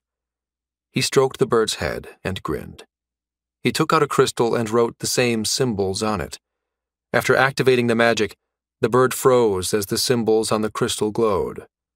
After the light in the runes vanished, the bird squeaked, then flew into the sky. Lark touched the crystal, and images appeared inside. The hills, the sea of trees, the cloudless sky, the plains stretching beyond. The crystal now reflected the vision of the bird as it flew around. Without taking a rest, Lark repeated the process over and over again. By the time he was finished, his mana pool had been wringed dry. He slumped on the ground and heaved a sigh. A contented smile formed on his lips. The range of this magic spanned more than 100 kilometers. Although the crystal would not show images unless someone supplied mana to it, he would be able to fix this problem soon by making the locals take turns in channeling their mana into the core. With this, he would be able to monitor the beastmen's advance. But it was not enough. He needed more. He was out of mana. He would proceed with the second part of the plan tomorrow morning, at dawn. Dawn came, and Lark took out several sheets of parchment. He drew runes and symbols on them using ink, ormatane, and gold dust. After the ink dried, he infused his mana. He repeated this process several times, creating many talismans by noon. The gold dust was a necessary expense. With this, the effect of the talisman should last several weeks. Lark looked at the forest below the hills. He stretched his limbs, ran down, and entered the sea of trees. He placed the talismans at the trunks of different trees, dozens of meters apart. Each talisman was small, half the size of a palm, making it inconspicuous. After placing over 100 talismans, he activated the magic imbued inside. The forest glowed an azure hue as the runes inside broke into particles of light. The talismans turned into ashes, leaving behind scorched symbols on the trunks of the trees. The magic imbued in those symbols would slowly consume the life force of the trees over several weeks, eventually killing them. In return, magic poison would slowly permeate the air, making this forest dangerous for any living being. As the runes sucked the life force of the trees, it is converted into poisonous miasma unseen by naked eyes. These miasmas were not immediately fatal, but when someone was exposed to it for a longer period of time, they would experience symptoms similar to magic poisoning. Magic poisoning was relatively easy to treat, but if thousands of warriors were afflicted by it, it could halt the advance of the Beastmen's army. The particles of light emanating from the runes vanished entirely. The forest resumed its calm. Lark closed his eyes and enjoyed the gentle breeze. Birds chirped. Trees rustled in the wind. After a month or two, this forest would die, the consequence of using this underhanded magic. A sacrifice. But I have to do this, Lark sighed. He tightened his cloak and went back to the hills. He would make another surveillance of the surroundings, record it, then go back to Blackstone Town. This should give him enough time to execute the next part of his plan. Hopefully, the letter he sent to Big Mona in Lion City would be enough to mobilize the kingdom's army. Chapter 9. After creating a detailed map of the eastern region and preparing the traps, Lark returned to Blackstone Town. Upon arriving, he immediately started the next step of the plan. He gathered the remaining iron ingots and, using transmutation magic, created bows. The body of the bow was made of iron, while the strings were made using twisted rawhide. Runes and symbols were engraved on the handle grip, limbs, and string grooves. Lark still believed that it was not yet time to provide magic spears for the foot soldiers, but the same could not be said for the hunters from Gehelpa village. Those guys were already proficient in archery. Giving them these magic items would leverage their existing talent, not hinder their growth. After creating 2 magic bows, Lark went to the eastern border. "Young master," Anandra greeted him the moment he arrived. Not far from them, the soldiers were practicing with their spears under the scorching sun. "Call all of the hunters from Gehelpa here. Tell them to bring arrows with them," said Lark. Anandra looked at the young master curiously for a moment, but eventually nodded. "As you wish." Soon over a dozen men were gathered before Lark, looking at him with expectant eyes. This was, after all, the first time the young master had summoned so many men from Gehelpa. "Most of you have joined the army, correct?" said Lark. Several men nodded. Unlike the spearmen, Lark specifically asked these hunters to continue practicing with their bows. They had not received training in archery since they came to Blackstone Town. "Valak," Lark looked at the hunter with bushy brown beard. "Try this bow." Valak stared as he took it in hand. Unlike the usual bows made of yew, this one was made of iron. But surprisingly, it was as light as though it was made of wood. The string was familiar. It was definitely made of twisted rawhide. "Try shooting that tree over there." Lark pointed at a small tree next to a recently finished cabin. Valak frowned and cast a curious gaze at the young master. He tapped the string once, then pulled an arrow from his quiver. To his surprise, the moment he knocked the arrow, the runes on the bow glowed dimly. Valak almost let go of his grip when a peculiar sensation flowed through his limbs. Something inside him seemed to be sucked out by the bow. "Don't let go," said Lark. "Shoot." Although still bewildered, Valak pulled the bowstring and released the arrow. A loud whiz resounded. To everyone's surprise, upon impact, the arrow shattered a huge piece of bark and pierced completely through the tree, lodging itself into the cabin wall behind it. The incredible firepower of that single shot made the hunter's jaw drop in wonder. They all looked at Valak as though he was some kind of freak or aberration. "Valak, what the hell's that? You could kill the damn basilisk with that shot." Even Valak was baffled by what he had done. He looked at the bow with his mouth hanging open, his eyes opened wide. "Did you like it?" Lark's voice broke through the murmurs. "It's a magic bow I created." The hunters from Gehelpa were stunned speechless. Valak broke the silence. Made? You made this? Lark nodded. That's right. He held out the other bow he was carrying. Right now, there's only 2 of them. There's 18 of you. I'll probably be able to give everyone their own magic bow before the week ends. The hunters fell into stupor upon hearing this. The young master was going to give each of them such a weapon? They understood that they would need to use it against the soon-to-be invading beastmen, but the idea of wielding such powerful bows confounded them. To hunters like these, a weapon like this was a treasure. It seemed unreal that they would be afforded such a privilege. Even Valak, the boldest one of them, found it hard to believe. Lark looked at the tree the arrow struck. The gaping hole in its bark indicated the power behind that strike. But before that, you need to learn to control the power in your strikes. Try shooting at that tree again. Valak once again shot an arrow. The strike was not as fierce as before. The piercing power was still greater than normal, but it did not completely pierce through the tree's bark. As I thought, Lark sighed. You've used a large amount of your mana with that first strike. Lark carefully explained to the hunters the basics of the magic bow. Just like the name implied, it was an item that would enable even non-magicians to wield mana. The runes at the bow's grip would suck the mana of the wielder and channel it to the bow's limbs and string grooves, creating tension far greater than normal. Some of the mana would also flow through the twisted rawhide, giving the arrow an immense power to pierce. It worked the same way as the magic spears Lark was secretly creating. But since these hunters were already proficient with the bow, he did not hesitate in giving them these items. These men from Gehelpa valued honor highly. Even upon receiving this item, they would not betray him. Giving them these magical items would transform the group into a formidable ally during the upcoming war. Lark had already made maps of the terrains in the eastern region. Properly using this elite unit could spell the difference between victory and defeat in the war against the beastmen. Although arduous, Lark diligently taught them how to control the amount of mana channeled through the bow. They did not really need the extreme piercing power Valak had wielded during his first strike. They only needed enough power to penetrate their enemy's armor.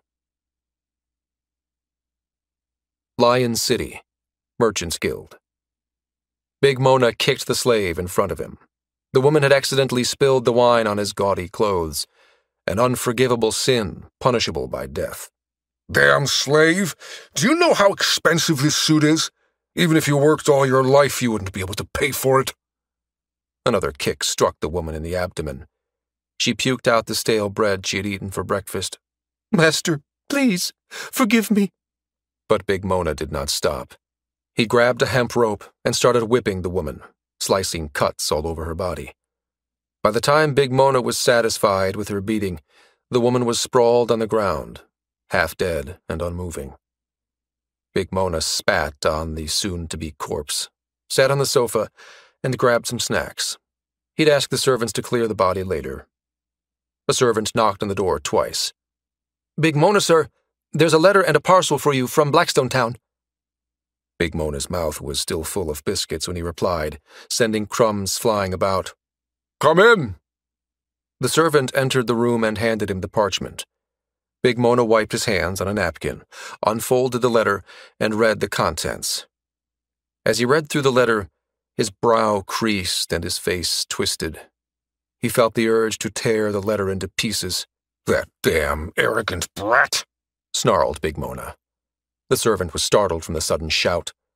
He looked at the half-dead slave on the ground, then at the fat merchant. He shuddered. He prayed to the gods that the mood of the merchant would not worsen any further. That Lark Marcus, that brat, Big Mona continued, snarling. He wants me to send 1,000 soldiers to that small town within a week's time? If not for the current profitable trade of Kalrani stones, Big Mona would have immediately sent his men to kill the arrogant bastard. He did not like the tone of the young noble's letter at all. It was condescending. It was outright rude, especially to him who held so much authority in Lion City. In the letter, Lark Marcus recounted the story of how lizard men had invaded his town and tried killing his men. The young noble supposedly captured some of the lizard men who infiltrated his territory and made them tell him everything. According to them, beast men would soon invade Blackstone Town and convert it into a stronghold, making it the pivotal point of their invasion of the eastern region of the kingdom. Big Mona did not believe a word of this story. According to his intelligence network, Alexander had successfully defended the Valley of Witches a month ago, despite having fewer soldiers. The commander had even gone as far as killing Brock, one of the commanders of the 3rd Legion of the United Gracchus Alliance. As long as Alexander was undefeated, there was no way for the Beastmen to invade the kingdom. Big Mona disliked that mercenary guild master, but he knew that there was no man more suited to the position of commander than him. He was a genius. He would not be defeated by the Beastmen so easily. In addition to the plea for reinforcements, what angered Big Mona the most was the brat's request to inform the royal family about the upcoming war with the Beastmen. He wanted Big Mona, one of the 3 most prominent figures in Lion City, to persuade the king to mobilize the army and preemptively block the advance of the enemies. A preposterous request. Although Big Mona was one of the most powerful figures in this city, he still did not have the power to persuade the king or the royal family. Just thinking that the brat of the Marcus family had the gall to ask such a thing made Big Mona quiver in anger. The merchant grabbed the bottle of wine next to him and half-emptied it in a couple of gulps. He burped, wiped his lips using a napkin, then sighed. He breathed in. He breathed out. Calm down, he told himself. There's no need to get worked up about some unimportant brat. Big Mona read the last part of the letter. If you manage to do these things, I will grant you exclusive rights to trade the middle-grade healing potions of Blackstone Town. I firmly believe that it could be a pivotal part of your business in the future, probably even more than the Kalrani stones. As a gift, I've provided you with a sample of a low-grade healing potion. Also, I've added the formula on how to brew the mixture. Take it as a token of my appreciation. I expect the army within a week's time. Lark Marcus. Big Mona snorted derisively. What was the brat thinking? He would grant him exclusive rights to trade his so-called middle-grade healing potions? Laughable. Hey, Big Mona called the servant over. Give me that. The servant, still stiff with fear, handed him the parcel. Big Mona tore off the wrapping and found a small vial inside. He opened it and sniffed the contents. This is his gift, huh? A low-grade healing potion. Big Mona smirked. He believes this is enough for me to go to the trouble of recruiting 1,000 soldiers in Lion City and to persuade the royal family to mobilize the army? Naive. Truly naive. He chuckled. Big Mona looked at the half-dead slave on the floor. He said to the servant, You, make her drink this thing. The servant carefully took the vial and, as instructed, poured the potion down the throat of the unconscious woman. An unexpected thing happened. What? Big Mona shuddered. The wounded servant's cuts started healing so rapidly it was noticeable to naked eyes. After a few minutes, the wounds had fully closed, and the color of her skin was back to normal. Although she was still unconscious, her breathing had stabilized somewhat. Tell the chief herbalist to come here, shouted Big Mona. Quick, make him come here! The servant jolted and ran out of the room. Several minutes later, a panting herbalist entered. Big Mona handed him the recipe sent by Lark. Brew this exactly as instructed in this letter. Now! The herbalist worked on the task immediately. Big Mona paced the room impatiently for 2 hours before being handed the completed product. He took it to the jail beneath the Merchants' Guild and asked the guards to bring him some of the injured and weak slaves inside. Make them drink this. The results were the same. Their wounds healed at an impossibly fast rate. The healing was so rapid that the guards could watch it happen. Big Mona could not help but shudder. The potency of this healing potion was as good as the ones created by the royal chief alchemist in the capital, probably better. And he had got his hands on the recipe. Big Mona remembered the words written in the letter. If you manage to do these things, I will grant you exclusive rights to trade the middle-grade healing potions of Blackstone Town. The words, middle-grade healing potions, kept resonating in his mind. This recipe gifted to him was apparently the low-grade healing potion. If it was already this potent, then how much more would the middle-grade ones be? Big Mona now understood why Lark Marcus was so arrogant in his letter. He had known that there was no way for Big Mona to reject his proposal. The fat merchant could already envision the benefits of monopolizing the trade of this legendary elixir. Becoming the top merchant in the entire kingdom would not be that far in the future once he got hold of this product. Big Mona stood there, contemplating. There was only one answer to this. "Prepare the carts," he said to the servants. "I'm going to the castle." Even if he had to spend 1,000 gold coins, Big Mona decided to persuade the city lord to send soldiers to that remote town. Chapter 10. Valkris, the lord of Lion City, had been in a good mood lately. A few days ago, he received several beastmen from the Merchants' Guild. To his utter delight, half of them were from the wolf tribe, his favorite delicacy, the meat he wanted the most. Valkres's steps were light as he strolled through his castle's dungeon. Accompanied by his guards, he looked through the metal cages one by one, his eyes glimmering with delight as he imagined feasting on the beastmen inside. "How about this one, Lord?" His head chef pointed at a nearby cage. The guards directed a torch at it. The one inside shivered uncontrollably as a pathetic whimper escaped her lips. "A young woman from the wolf tribe. The merchants told us she's a virgin. They've also made sure to take good care of her body." The chef's voice was full of enthusiasm as he introduced the beastman. "As you can see, she hardly has any scratches on her. A rare find indeed." Valkris peeked through the iron bars. His tall figure, he was nearly 2 meters, created a looming shadow. The beastman slowly moved back until her back hit the wall. "How about her, Lord?" the chef reiterated. An ominous silence fell over them. Valkris stared at the female. "Prepare the meal. I want it served in my room in an hour." The chef bowed his head. "As you wish."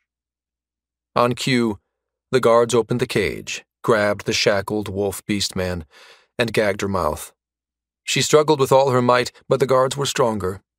With tears flowing down her cheeks and unable to utter a single word through the gag, she silently cursed at the grinning lord. "Ah, like usual." Valkris tapped his temple with a finger. "Leave the head behind. I'll add it to my collection later."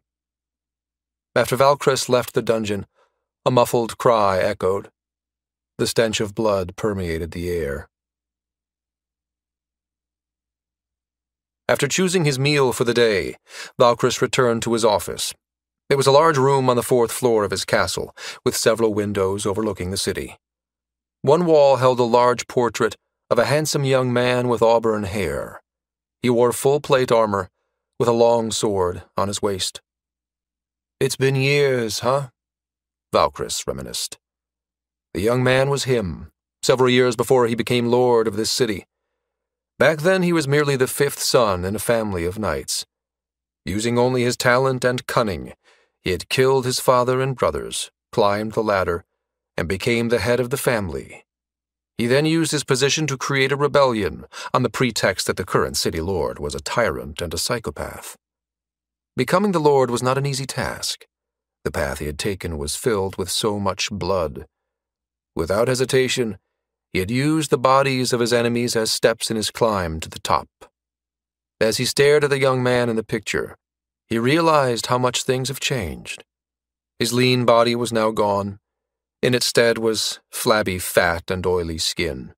His auburn hair was gone, showing a shiny bald head. He looked like a pig when compared to his previous self. He knew it, but no longer mattered.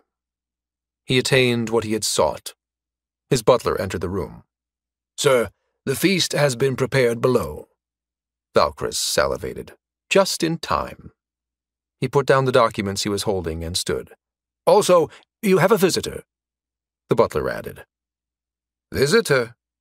He frowned. As the lord of the city, it was nearly impossible to meet him without prior arrangements.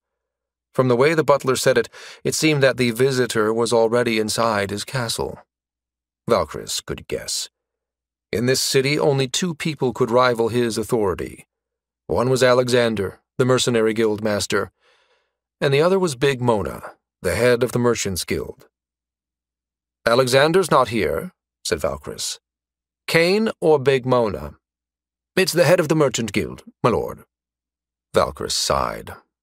Although he owed the Merchant Guild a favor for always providing him with beastmen slaves, he did not want to meet that particular person.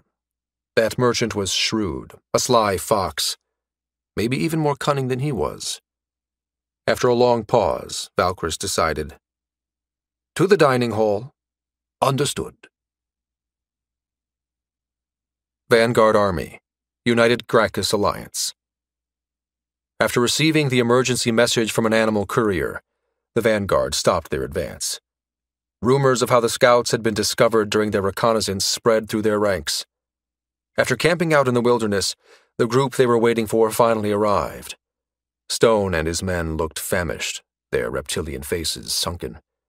Behind them, several unmounted burcats followed.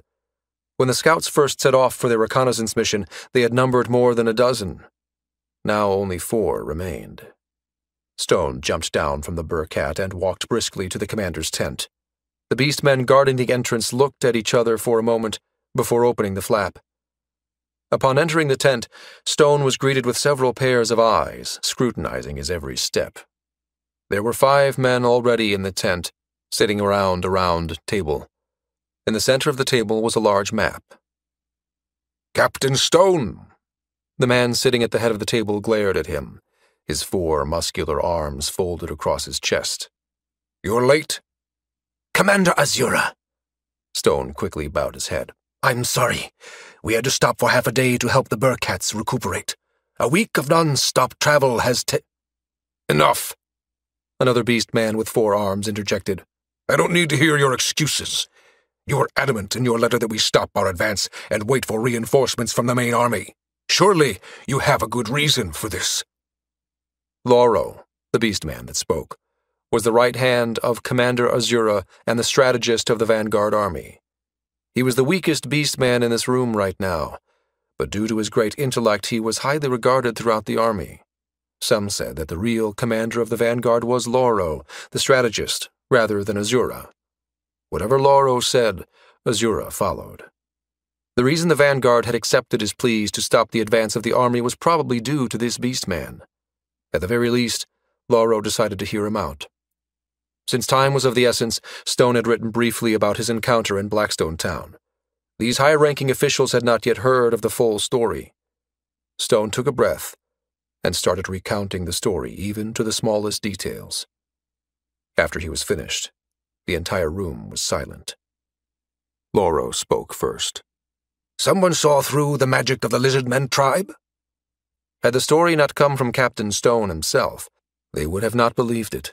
Even Commander Azura himself would have a hard time detecting the presence of Captain Stone if he used his camouflage magic.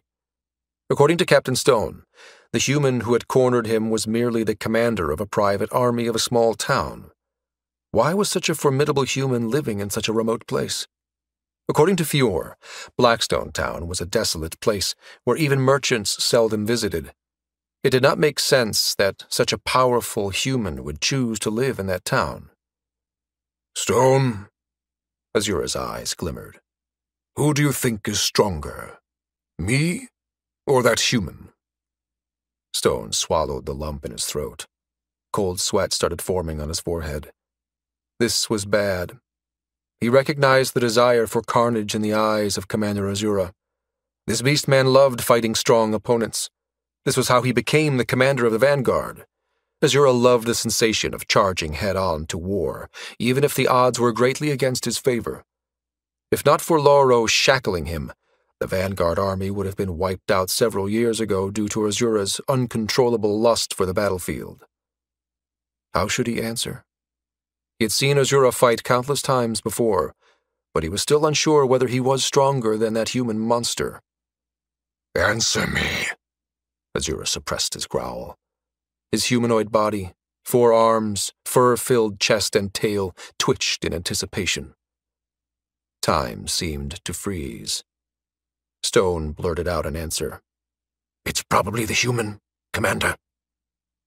Loro's eyes widened. Stone realized that he had given the wrong answer.